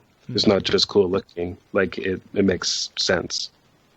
They'll mirror each other, not even just because they're always around each other, but also just the workings of the Force. If the Force is working through one of you and going through the other, there's a conduit that's happening between Master and Apprentice, beyond the physical.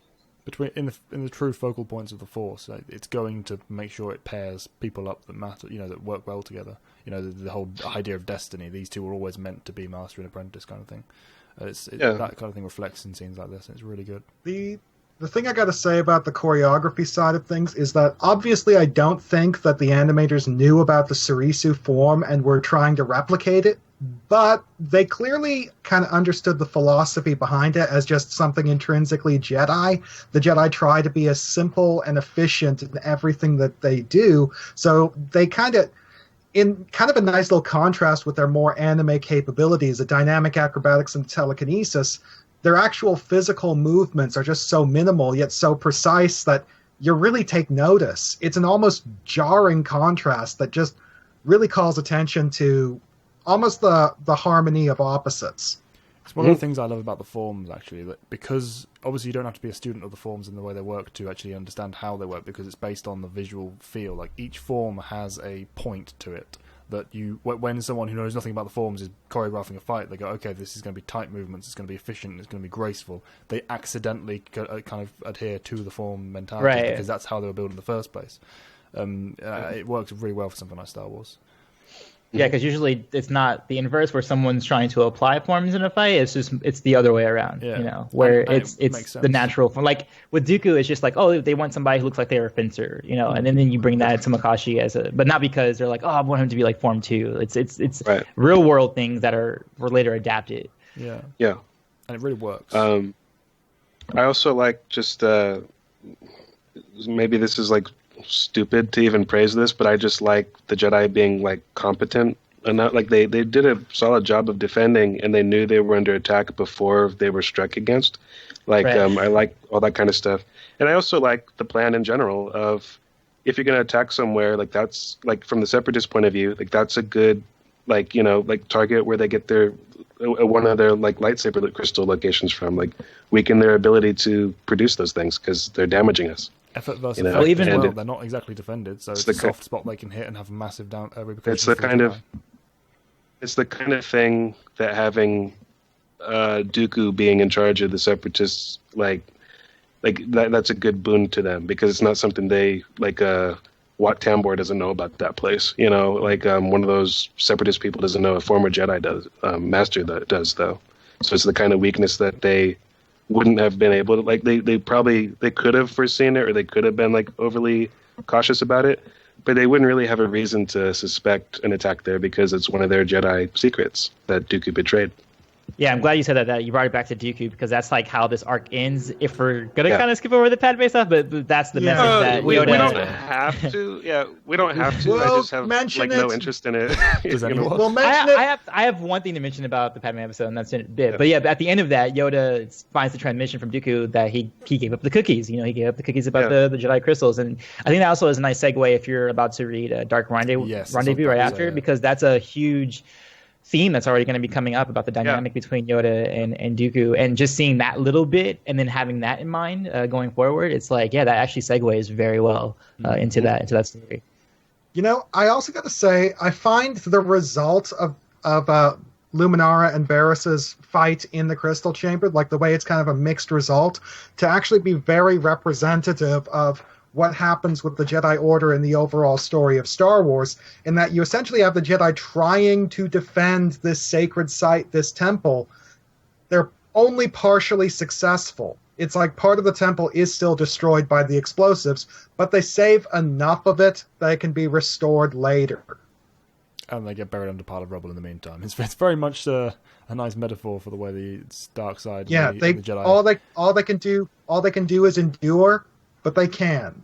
Here's the Jedi performing, a 1,000-year-old ceremony, and look, sneaky Sith sneaking into the environment, corrupting the sanctity of the temple, just brings it down.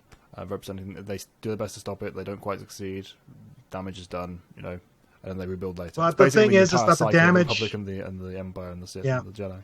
But the damage is not total, because the Jedi were still able to do just enough damage control that the temple is still standing. It's just been damaged to the point where it's not safe to use. And in the end, the Jedi prevail. It's very much. Do you guys know what the official? I mean, I know it's kind of conflicting, but what the official stance is on Jedi being able to perceive droids? They can. I think it's that they can perceive a threat to life. The threat, danger, right. But they can't actually perceive the entity itself. Yeah. They can't distinguish between the rock and the. I also think there might be certain sources that it's sort of this just a different way of saying the same thing, but they can almost perceive the lack of something of the Force. Yeah, but that's kind of weird. I don't to me in my head that's almost like a droid is just a material thing that the Force would flow through and around without interacting with it all, really. What's the difference between a rock and some metal in terms of the natural idea of the Force? Like for me, the Force would warn them when they themselves or other life forms were being threatened, because that's what the Force is being. Exactly. I think that's what the I big make thing. sense of.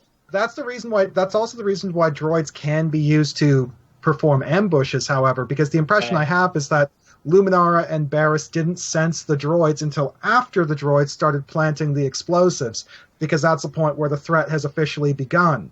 But the fact that the droids were able to get in there at all and in fact penetrate so deeply to plant that many explosives, they were probably active up there for quite some time before the Jedi sensed anything.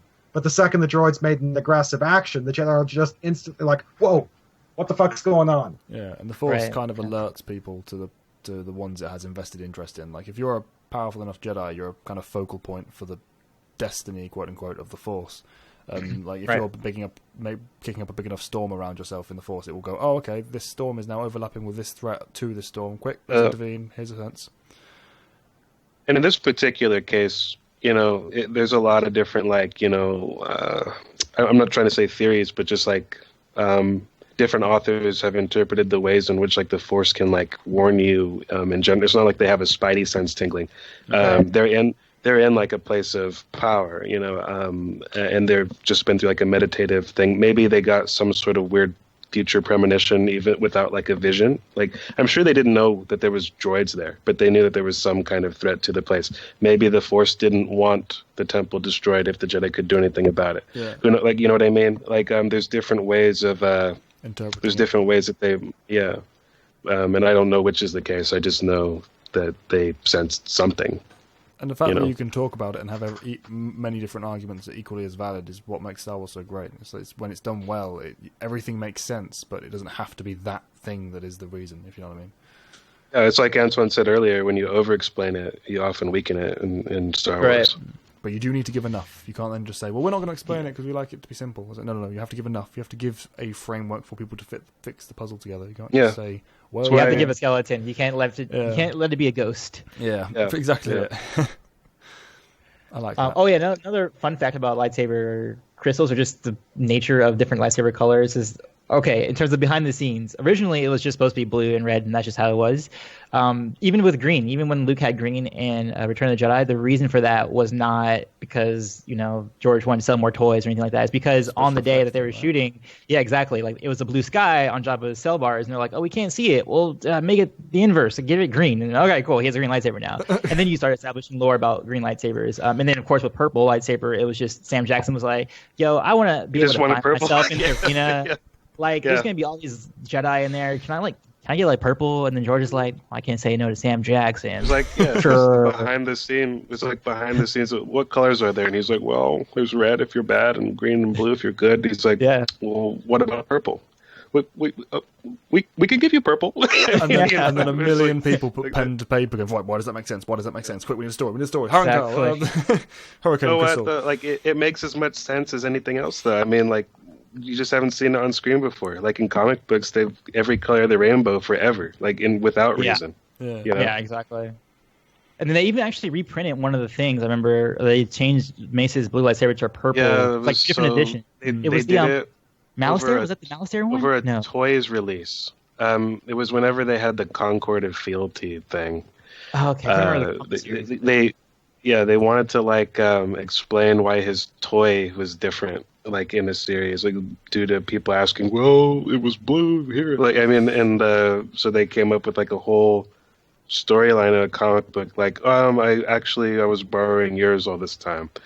Yeah, Stacey Teen. Wasn't he yeah, it borrowing was his Stacey purple Teen, lightsaber or something? Yeah, It that's was what it was. Heathcoth, I think it was, but Oh, he's shown in a. I'll go with that. I'm pretty sure it's Heathcoth. I might be wrong. He sparred with Stacey Teen in some comic somewhere in like. But Heathcock is the one he like, traded sabers with. Yeah, I'm pretty sure. It's like That's the bizarre. comic 'Cause where it it got switched, because at one point it was he had blue and then Stacey had purple, but then in the new print he now has purple and Stacey has blue, Okay. which is just something that they did So when they they- reprinted it. Wow. But yeah, it's like they make a whole bit of it because the comic is the council is talking about whatever they're going to be doing, and then Wendy's like, and by the way, well, we're all gathered here. I'd like you to witness this. I'm giving you back your lightsaber, blah blah blah, because of whatever. It's just bizarre. Well, the thing is, it's bizarre, but it's also the sort of thing that to me actually kind of makes perfect sense. Because it's like, I suppose that would be the way that Jedi who are close friends would show their friendship to each other. It makes sense, even if it is a little bit out of left field.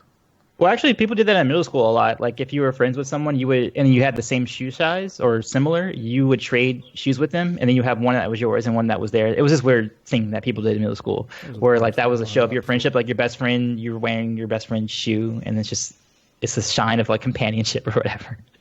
Weird. It happens in real life. I mean, trading pencils maybe, but I've never heard it with shoes.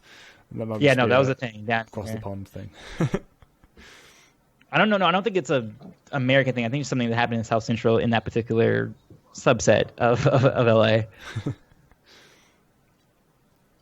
But yeah, well, Okay, so yeah, I can go to Padme. The one thing I would say about Padme is that she was smart to throw her jacket out as a distraction and then to shoot the droid. That's all I had to say about Padme. Okay. a split second of common sense from Padme. That's good to know. I will say that that's This is- one area where Padme's really, really weird and like Anakin in that she's very, very intelligent in direct combat, even if she is a bit reckless. But when it comes to making life decisions, oh, She's good in a Angry bind, to be but human, Connor. oh god, to be angry is to be human. It's like no. Not that kind of anger. Oh god. Yeah. This is like they just needed. She needed to be there or something. Like, you know what I think it was? I think they were like, how else are we going to have some R2D2 and C3PO hijinks like during the more serious battles? Like, we need to send them off with something like totally cursory. Doesn't Yoda just Did kind of there- say, "Hey, I need a ride to Ilum"? Couldn't he have gotten a Yeah, ride? Isn't well, that no, the reason why they're part of it? He was traveling with her for some reason, Oh, and then he was he sensed what was going on Ilum and was like, because he had the whole, I'm gonna fool your security guy into like I gotta agreeing with me. I gotta say that it is established that they did have another reason to be out in the area of Ilum, but the thing is, Ilum is kind of out in the middle of the unknown regions. It's like a super secret place it's hard to get to. Like, What was why? the reason that they were there? So out of what is the curiosity? 'Cause I don't- reason that Yeah. Yoda is hanging out with Senator Padme Amidala in the unknown regions? What's their mission? This I have to know because Is it not that's mentioned? got to be an interest. Wait, I It's thought not you said mentioned. you had. They- I thought you they- said you had the answer No, here. Like, No, I have okay. no idea, and that's like I'm the surprised fact it's that I not have mentioned. no idea is like It's been a while. what? But yeah, and Callan, the reason that he has R2 is because the droids are wedding rings. Well, yeah, no, I know. The droids are hands wedding it rings? over. She hands it over. I know. Yeah, I didn't get and that. In the Revenge of the Sith novel, there's this whole, and may R2 guide you and help you as he has me, and may 3PO help you in your senatorial endeavors as he had. It's like a wedding ring in exchange. Like after they're already married, it's just like awkward and weird. Oh wow. Yeah. And they were at their wedding. They were like the witnesses to the wedding. So whatever. I told you, even in stuff I like, Padme usually is pretty bad stuff for me. I like how that's some like of the the books most even sickening pointed part. out, like when you've got the Siritachi and Obi-Wan running parallel with that in that book, it's just they pointed out how like destructive it is, effectively, that relationship. Which, it does make more sense for him to have R2 and her to have 3PO, but wouldn't it just made more sense for him to have built R2 and her to just have had 3PO like instead? But whatever. Yeah. Again, no pre-planning from George there. But what's next? Moving past Anakin and Ventress Anakin and on Asajj, Yavin. they make out and make babies. I mean, yeah, and I want to say real quick, Wait, what happened? No, I'm kidding. Wait, I missed the joke. It's okay. I want to point out that like when this originally aired, after like Anakin and Asajj like jump into hyperspace after Obi-Wan's like, wait, don't go, Anakin. Months pass like that, before you get to see how this concludes. So it was a long time waiting, to see how this fight ended. Because even when the series resumed, we went through all the Mace and Padme and Ilum stuff before we got to this point. Exactly. Yeah, I just wanted to point that out. And I gotta say, this feels like it takes a long time again for once. Yeah. Rather than the other thing I also like about the little confrontation is how it starts off with Ventress basically picking off the clone troopers, and it's another way of outlining the various different ways that the Force can be applied and used, only this time Ventress is kind of using it to brutally murder someone. It's like, oh, I'm just going to pick you up and throw you through the air so your neck contacts that tree branch at high speed and breaks your neck, and now you're dead. Yeah, I kind of like, again, her being a dark Jedi, how she's killing these people more brutally than she needs to. Just like that. Just to prove a point. Yeah. And it's I also like equivalent of the Alucard entrance from Hellsing Abridged. For her, it's all about. I don't understand. For her, it's all about, look how powerful I am, I'll prove it. Whereas for Sith, it's like, I'm so powerful that these guys are so beneath me, I don't even have to bother and just kill them To instantly. me, yeah, this is somebody just reveling in, the dark side. There's somebody with, only the slightest amount of control. They're control enough to be able to use it, but really the Force, the dark side is acting through them.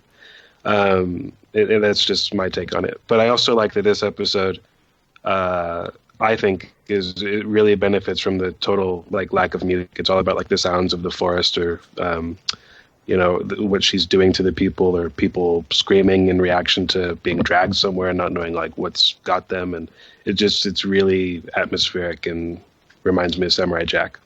Yeah, it's a small little horror film. Yep, and we even get a lot of that during the lightsaber duel itself. Bits where it's where they're just stalking each other, not actually fighting, where all you can hear is just the ambient noise of both the forest and later the temple that they're fighting inside. The second half of the fight is like that, and the first half is just a symphony of music going on. It's all about loud music. It's like Clash, and then the second half is what you're talking about, sort of searching for the other. Yep. But the fight like itself means okay. Sorry, you go. I was just asking, general opinions of the fight itself. It's one of my favorite fights, I think, of Star Wars in general. It is a really climactic battle. It's another one of those Duel of Fate fights that goes through a whole bunch of different environments and shows off so many different aspects of both of these characters' fighting and operating styles. Just the way they move within the environment, which is different, just the way they use the environment, which is different. It's like Ventress is using the environment as another line of attack, whereas Anakin is merely using it to close the difference so he can go at Ventress, close the distance so he can get at Ventress directly. But unlike Revenge of the Sith conclusion, it actually fits the characters for them to be so overt and in many ways ridiculous with the fight. You know, Obi-Wan isn't like that, so it made no sense with that. But here they're both it fits each of them. Young and brash and hot-headed, and they want to go at it. Prove something as well. They're both trying to. Yeah. Like this fight, they're showing off to one another essentially. Mm-hmm. It's like half of this fight is almost an exhibition. I like how evenly it's portrayed. Like, it's not one-sided at any point. Like, at various points, he disarms her legitimately, like, early on, but she's able to rally from that and retake, like, the advantage as time goes on by changing the nature of the contest or moving the terrain.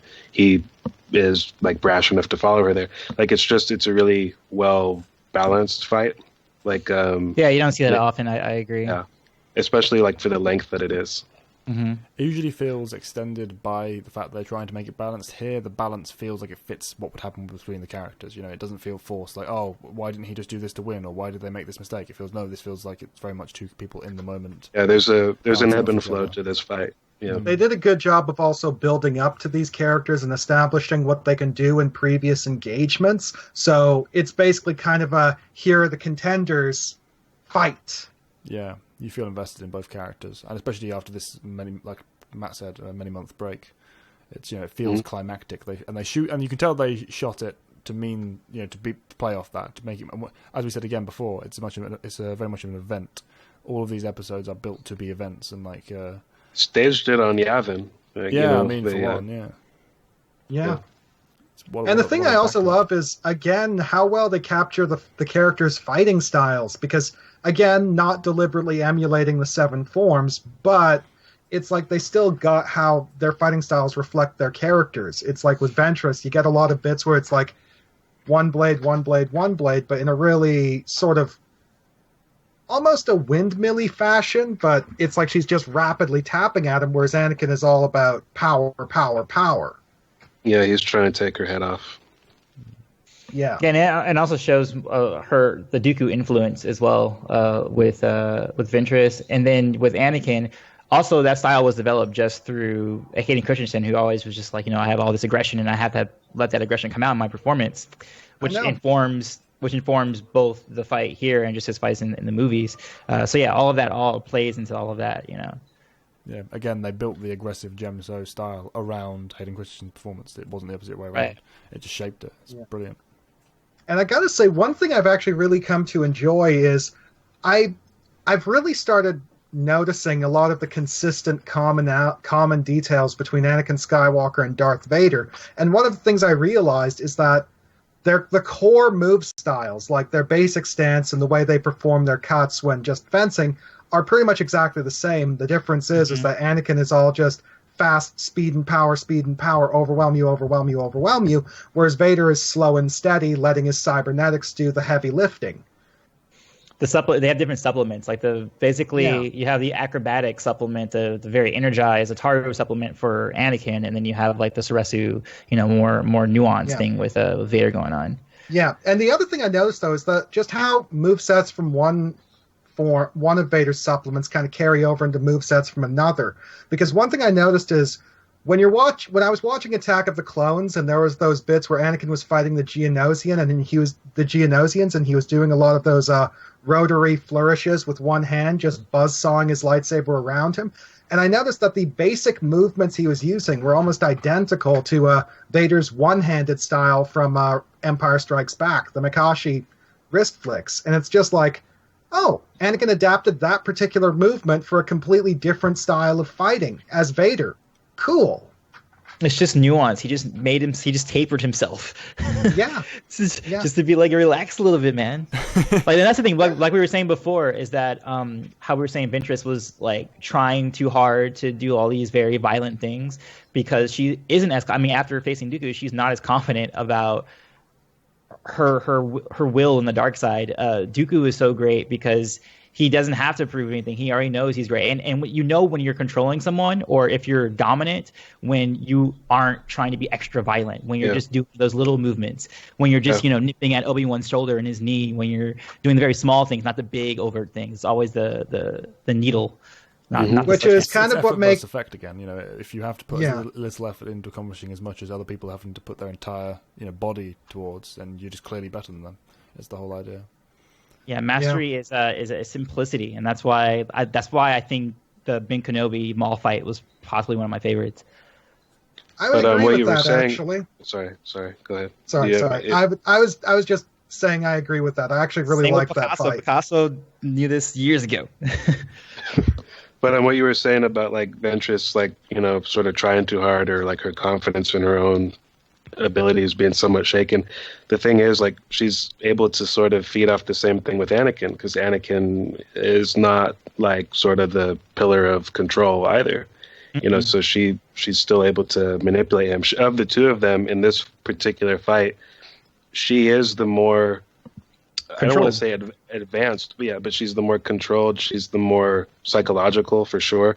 She does things to him that like Luke would later do to, or Vader would later do like to Luke or whatever. And sort of like, I love all that. And what this is also the kind of thing. This is one of the examples where I'm like, okay, I can believe that Anakin is like a chosen one, or more powerful than your average Jedi, or is capable of things beyond, just typical Jedi-dom. Because at the end of the fight, or toward the end of the fight, the way that she's manipulating things, the way she's using the Force, the way that she's coming at him, she ought to have the advantage, but she doesn't. Right. Because he's just that powerful and strong that he can just power through it. Yeah. I think it's all similar with the Revenge of the Sith fight with Dooku, because that's what Dooku describes. That this is just beyond like lightsaber technique. But like, it's like his in the book. Does it look like that? Like this time, it actually, like in this fight, it looks like that. Although I would say in the movie it does kind of depict, towards the end of the fight, it does depict that Anakin is just going beyond anything Dooku can handle, especially with how he takes Dooku out. Yeah, but I don't feel like Dooku reacts to that until like his hands are chopped off already, which to me I think is a little too late. Yeah. There should be a moment in that fight where we see Dooku go, oh fuck, and be overwhelmed, but we didn't get that. It was just like it wasn't until after he already cut his hands off. Because before that was just him taunting, and then he might have had that while they were fighting, but like you can't really see that. There's no close up. Like we're just assuming that within the long shot. Even in the Revenge of the Sith game, like the little cut scenes where he's like kind of like retreating and like staring at Anakin, like, oh, I might not have this the way I thought I did. Like. Yeah. Also, the Revenge of the Sith, Mace and Anakin should have happened, that's. Yeah, for sure, definitely. Yeah, it is a different cut, but I wholeheartily agree. I don't know how we can talk about that. We'll talk about that. Parking lot that. Yep. Like we said we do. Yep. But yeah, like I said, Anakin is the best teacher for people. I think when it comes to Obi-Wan, like Obi-Wan used to be on Anakin's route when he was a younger guy in the Jedi Apprentice series and the Phantom Menace. It was Anakin that tapered him with Asajj and Anakin. Okay, she would usually be the aggressor, but no, she's being tapered by this other guy who's such a beast. That's what I'm saying. Anakin is like such a good teacher, an inverted great teacher for most people that he's dealing with, even for Ahsoka too. If we go to TCW, and dealing with him, you learn how to deal just in general better. He shows you what not to be as a Jedi, if not a knight. He's a great knight, but as we said before, he's not a Jedi in the grand scheme. I just think, like Antoine meant, like in terms of like honing yourself, like in whatever regard, when you interact with him in some way, you come out better for it. Even to Vader, like like Vader was taught by Anakin. Like Anakin teaches people very good lessons, inadvertently. Yeah, by happenstance of having been himself. Yeah, by being himself. Any other thoughts about the fight or anything? The big one. I think I like how the fight overall shows the difference between Ventress and Anakin as essentially being a power versus skill. And initially, I feel the Ventress's skill did give her the edge. It's like she actually disarms him. Like if he had been like at the end, she disarms him. Yeah, she exactly should have won, but like it just the power was just. But at the same time, Ventress's defeat was almost her own fault because she does the typical dark side thing. She does the typical dark Jedi thing in that she starts reveling in her own success and starts gloating. We have that moment where Anakin is on the ground, just been ground across the mud with a force push, and instead of pouncing when he's not ready for her, Ventress just stands there and smiles and starts savoring the moment, and she gives Anakin the chance to regain his composure and start getting a little PO'd. It's like Dooku. She pissed him off. Like, and once you sort of like flip that switch, it's hard to turn that one off. Yeah. People call it Zonakin. Once you let him get into Zonakin mode. I've never heard that shit. I've not heard of Zonakin. It's the mode where Anakin is at his most dangerous, but also at his most vulnerable, because he's wielding his greatest amount of power possible. But it's like being in the Avatar state. Yeah, he just loses control. It's exactly like that in that way. He loses control. It's Aang without a morality switch. It's just okay. Well, I don't care. Unlike Aang, he stops caring. Aang loses control because of the power flowing through him. Anakin loses control because of the emotion flowing through him. It's that kind of dichotomy, and both happen to be the respective avatars of their universes at that point. Yeah. So do we move on to chapter 20 now, or? Yeah, I think so. So chapter 20 begins. Oh, would you say something, Callum? Sorry, I just want to say this episode is kind of one of the most memorable of the microseries. I feel like this is the episode that stands out in everyone's memory, even if they don't care about anything else in the microseries. This one is like a big deal, and I'm with them on that one. So they hyped the hell out of it in ways, because you didn't know what to expect at all with Grievous. You just didn't you had no idea what was coming. But they hyped it in different ways. And one of them was they had. I just want to mention this for irony's sake. They had a contest where the fans could vote on which character was going to show up as a Jedi, like a new Jedi general character in the series. Vote, and this character will be in the cartoon. And that's the wolf guy. I think his name is Wolfith Mon or something like that. But he's like the werewolf-looking guy. But ironically, he had 3 choices, right? And ironically, the choices he won the vote. The 2 guys that back up Shakti in Volume 2 were the losers, and they're much more prominent than him. I just wanted to mention that because it cracks me up. That's so true, because he's only there to be like, yeah. He's there for actually the fight. Yeah, they're in it so much more. But he's not pointing fingers, but I do know that Gendy wanted the Hammerhead Arthurian Jedi the most, so maybe there was some bias there. But whatever. I'm gonna do this character whether you want it or not. Damn it! And that's what I always read into it. But anyway, that's just a point of interest. You guys can talk about what people really care about now. All right. Well, for me, coming into this episode, I already knew about Grievous, but I didn't know much about him. I have this absolutely ancient Star Wars Insider issue that was released during the interim between 2 and 3 that was talking about the stuff in 3, like early production, like concept art and characters and such. And there were a few adverts about General Grievous, like his appearance in the Boba Fett novels, and there were some mentions that he was going to show up in the Clone Wars microseries, but nothing really concrete, just here's Grievous, he's going to show up. So for me, it's like watching this episode and seeing Master Barrett on the holocom saying, General Static is hunting us, and that moment instantly got me up on the edge of my seat. Wait, is this Grievous? Is this Grievous? And then the episode proceeds to just unfold in the most brutal manner possible. And at the end, I'm just like, this is Grievous. Terminator. I mean, this is we talked about the atmospheric nature of the show. This episode, they really built the tension for what was about to happen. There's a lot of this thing is hunting us. The Jedi being closed in and in on, and just seeing Jedi scared in general. Yeah. Whoa! Why are our superheroes scared shitless right now? Yeah. Especially after this series where you've seen what they can do. You know? It highlights the fact that they're exhausted, but even so, the emotional state they're in there, you can see the sweat dripping down their face. These are Jedi apprehensive about droid, a droid general.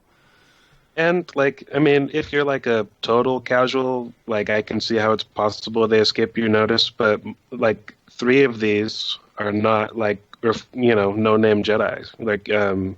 I don't know who Crick was before this, I'll admit that, but I'd seen Ayla and Kiadi and Shakti in the movies. I knew their names.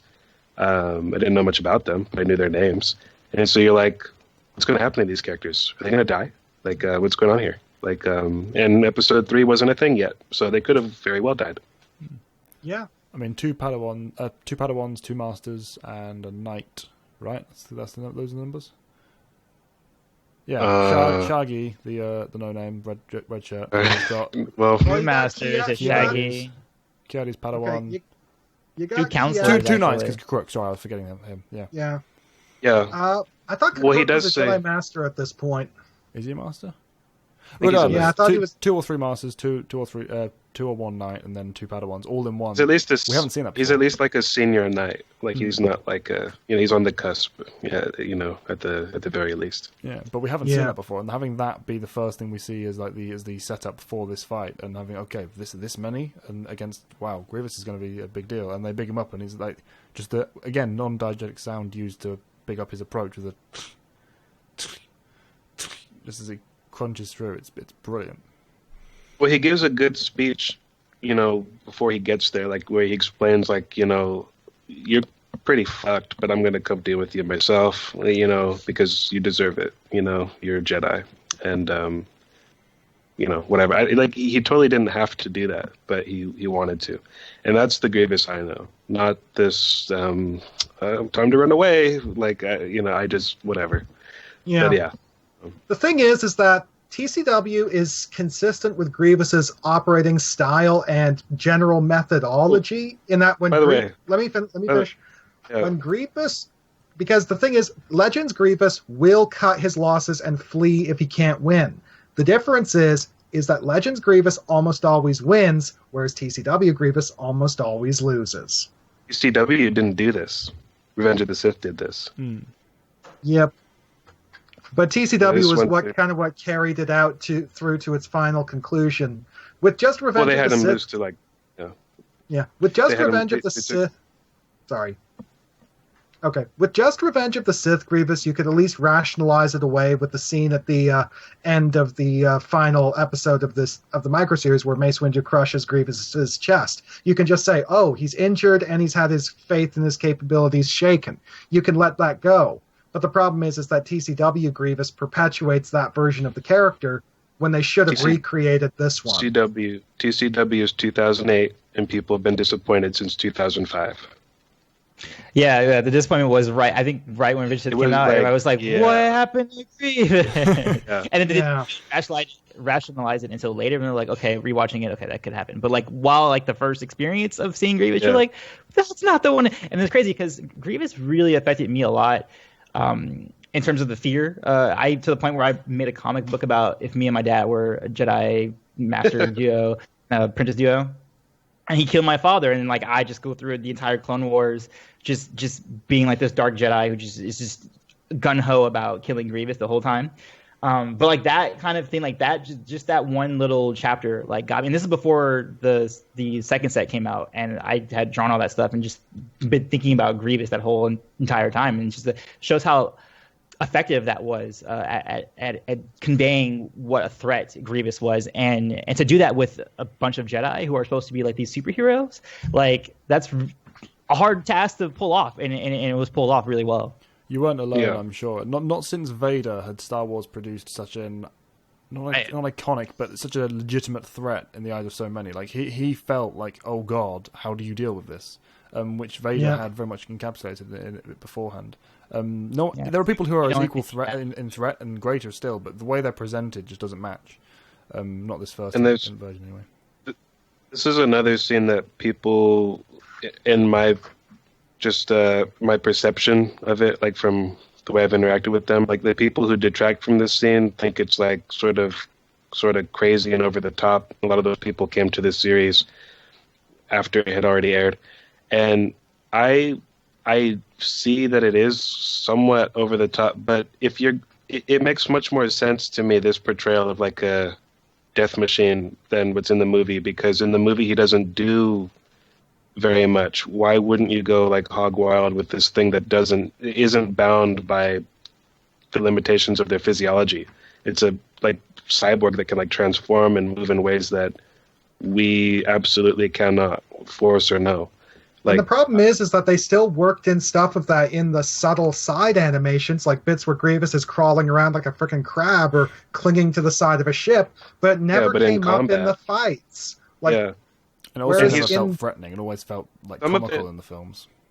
And some of it's not even technique. He just crushes one of their skulls, like with his foot, because he can do that. Yeah. You know.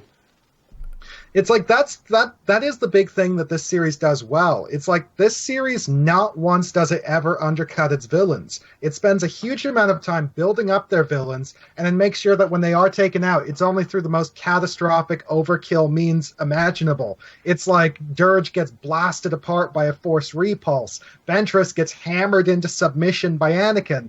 And then at the end of it all, after all of the villains are beaten after long, hard fights, you get Grievous. And then, just that moment of where you can almost just feel that Yoda's little thing, darker the Force has become after the fight, like just before the credits roll, is just a moment of a holy fuck, shit just got real. I mean, you believe every single one of those Jedi would have died in that moment when it pans to Yoda. A lightning crack. It's like, ooh, darkness has just risen. Yep, they're all dead. It's not until later that you get the realization that they haven't, and three had survived. Well, 4 technically, but 3 at that point, did we know about? Yeah. So 4 of them had survived, but were in critical condition. Like, that I think is the best thing, like, just surging ahead to the second series for a moment. Like, just after all the Jedi are extracted by the clones, and you got Shak-Ti and Ayla Secura lying in hospital beds on life support in critical condition, and you just know that Grievous did this to them. And then presumably Cook somewhere in the background. Yeah. Off screen. They left him. He made his own way back. He's like, they straight sorry. up left him. I know that. Like, really? Did they confirm that actually left him? I know they did in that moment. But Absolutely. With It shows his dead body, because Grievous stole his lightsaber. I'd forgotten. Yeah. See how they left it behind. It's like, wait. Oh yeah, I don't know how he made his way back. It was a pretty quick extraction too. There were still a bunch of droids outside.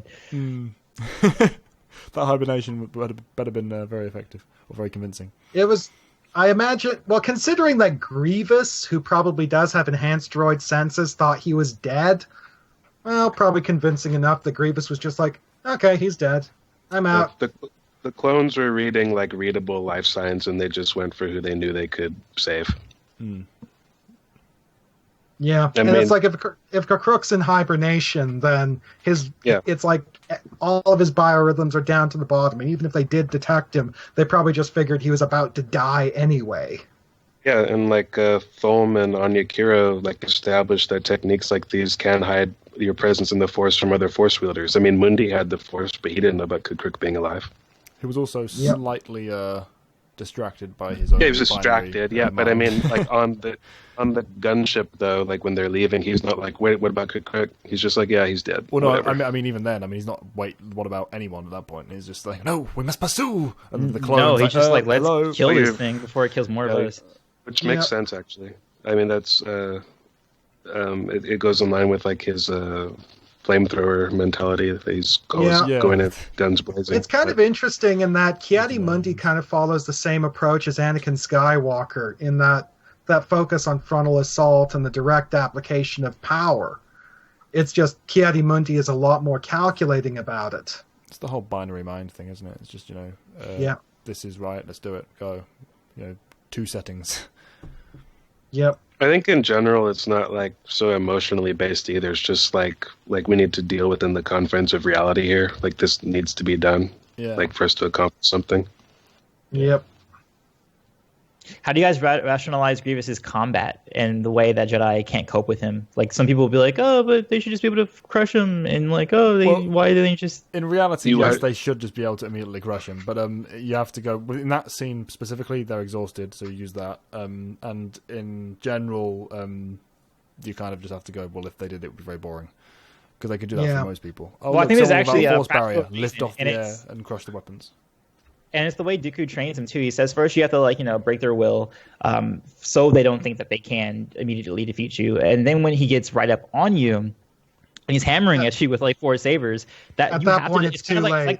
It's like diverting your deflector shields to, to forward position, right? Because you want all of your strength to go there. It's kind of like that for a Jedi. It's like you have to divert all of your force augmentation to just dealing with 4 sabers coming at your face. Because and when doing that, you don't have any extra reserve to like do a force push or like a shove. And when you do, it's not going to be as strong or fast enough as it usually would be, which is why Grievous can evade some of those force pushes, as we see in this fight. And then later we see it with Shaak T too, but she's able to land it because she's more centered and she's got distance between him.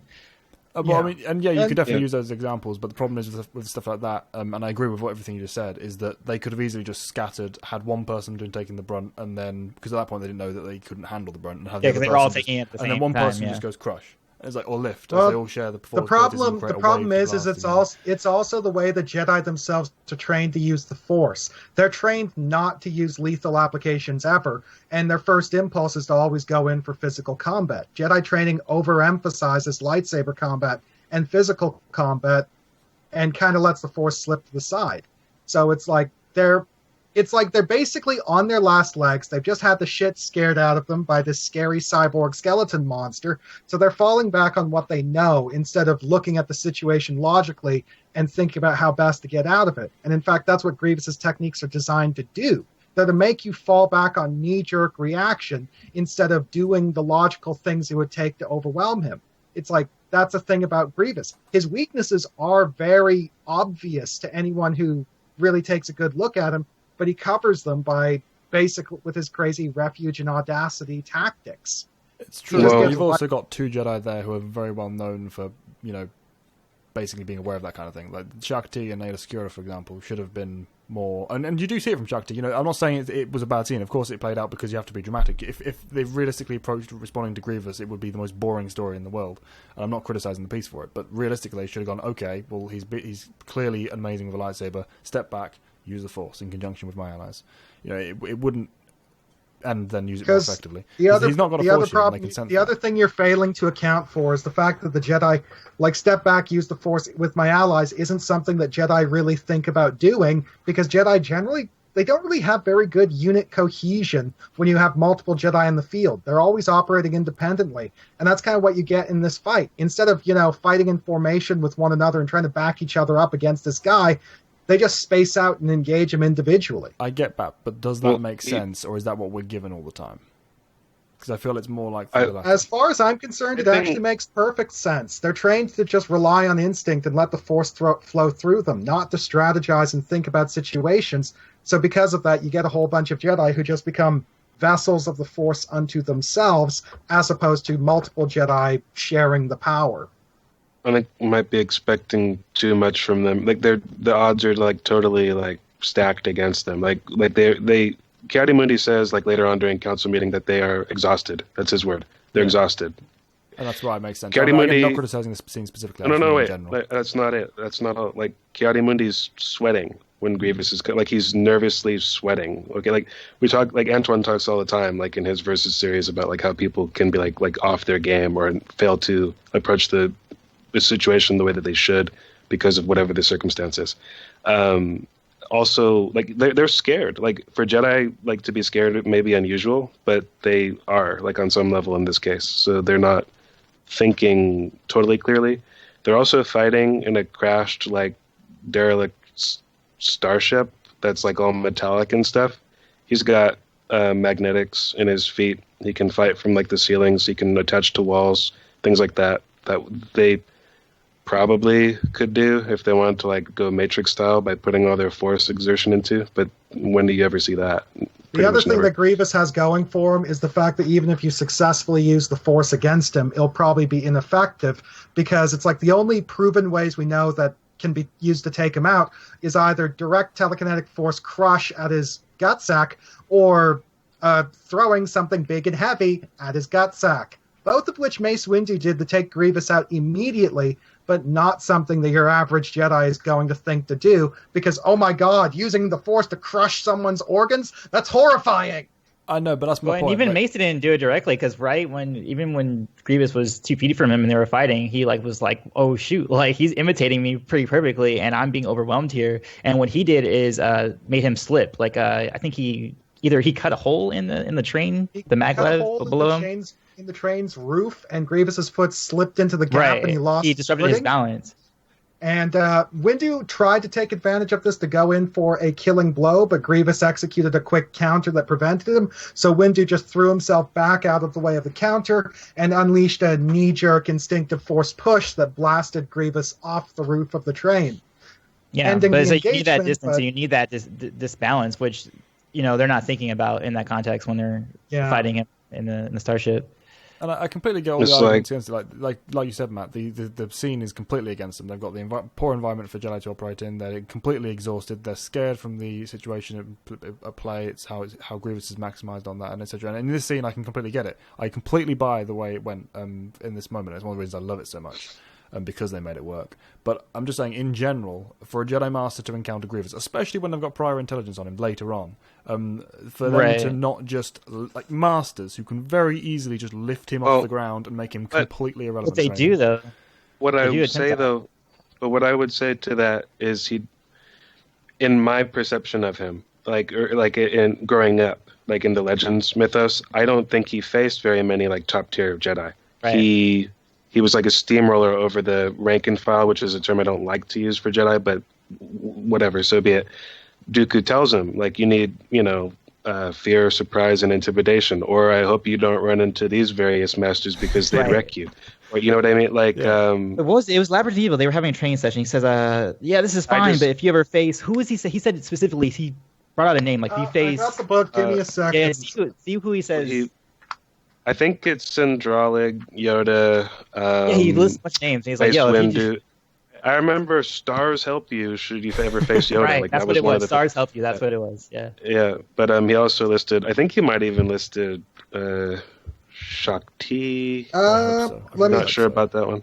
She deserves to be. That's it. I got I'm the iffy book on here. that one. I'll just read off the quote.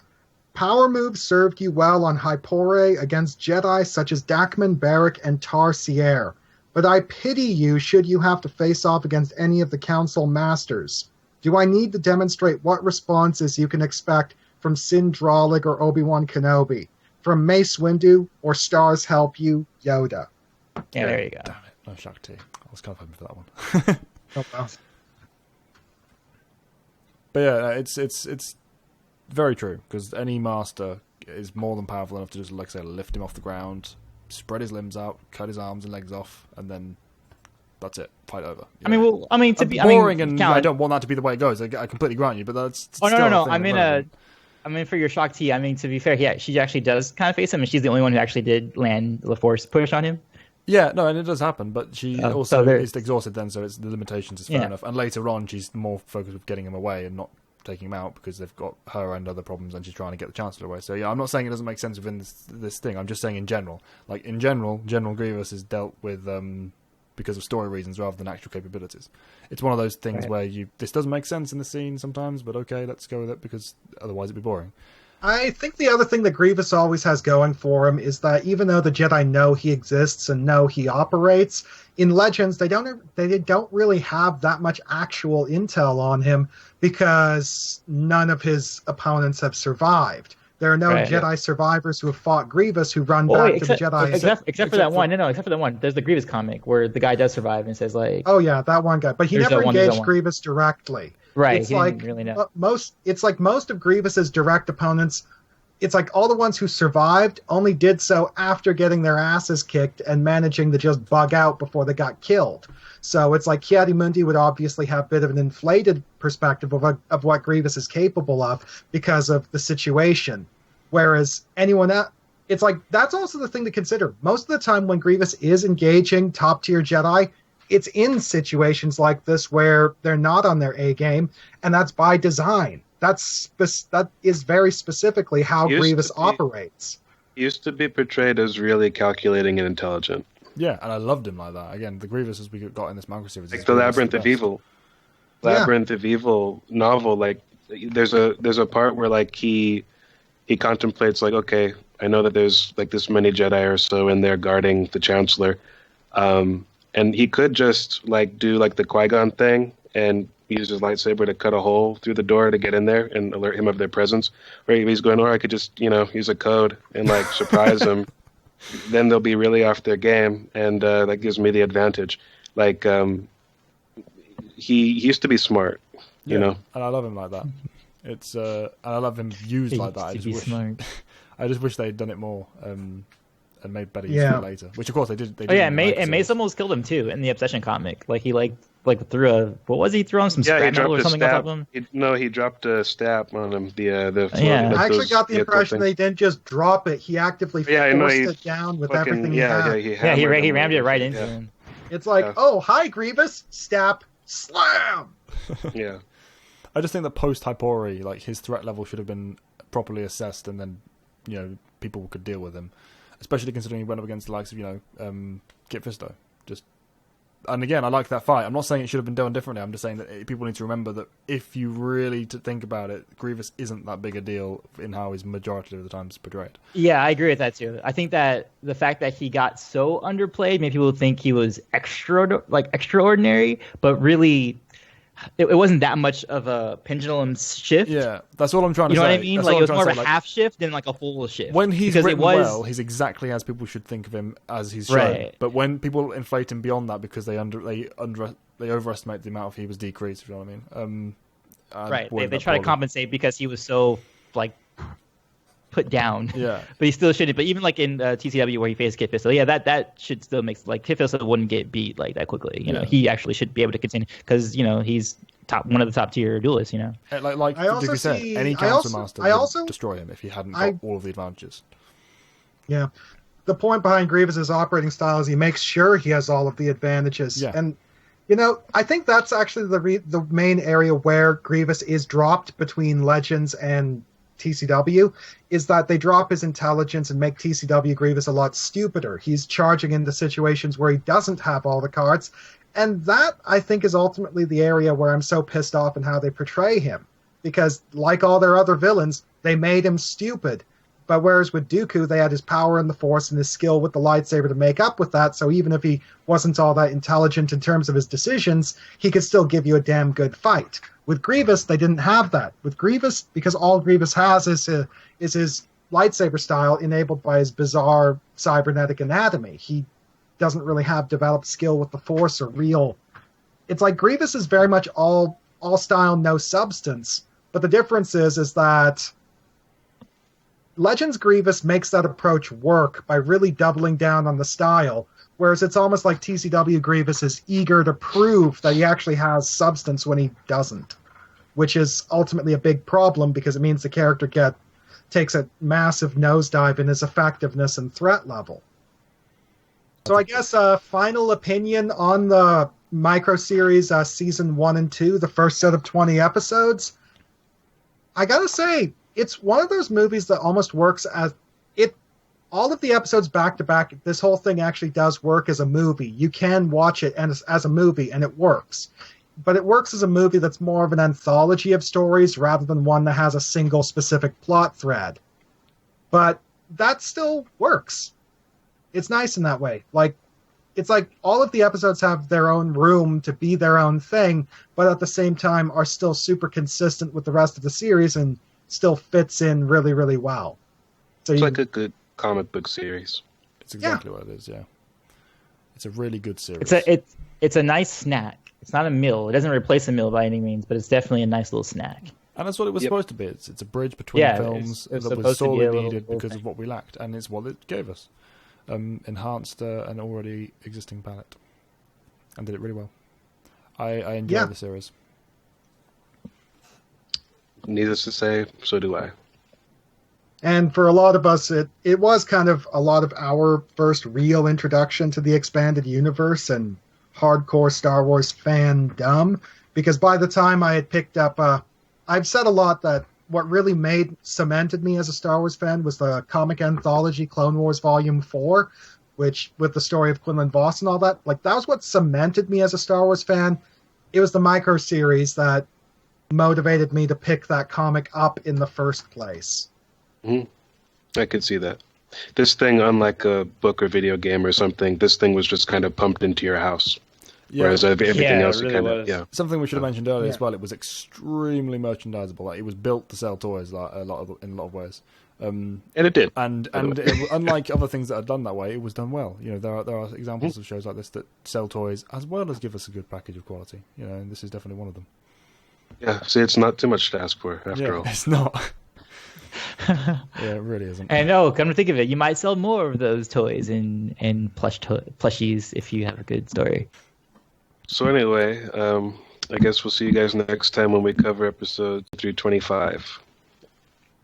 Yes, and hopefully Evan will be joining us for that one as well. He's currently on holiday in Hawaii, so that's why he couldn't join us here. But he sends his regards. This is Ratty4, and I still don't have an outro. Watch this series. You need to if you haven't already. This is Jinsarai1 signing off. Have a nice day. Great Jedi 91 signing off. I'm hoping you already have seen the series, but if you haven't, make sure you do. This is Adswan. Peace and much love to you. Goodbye.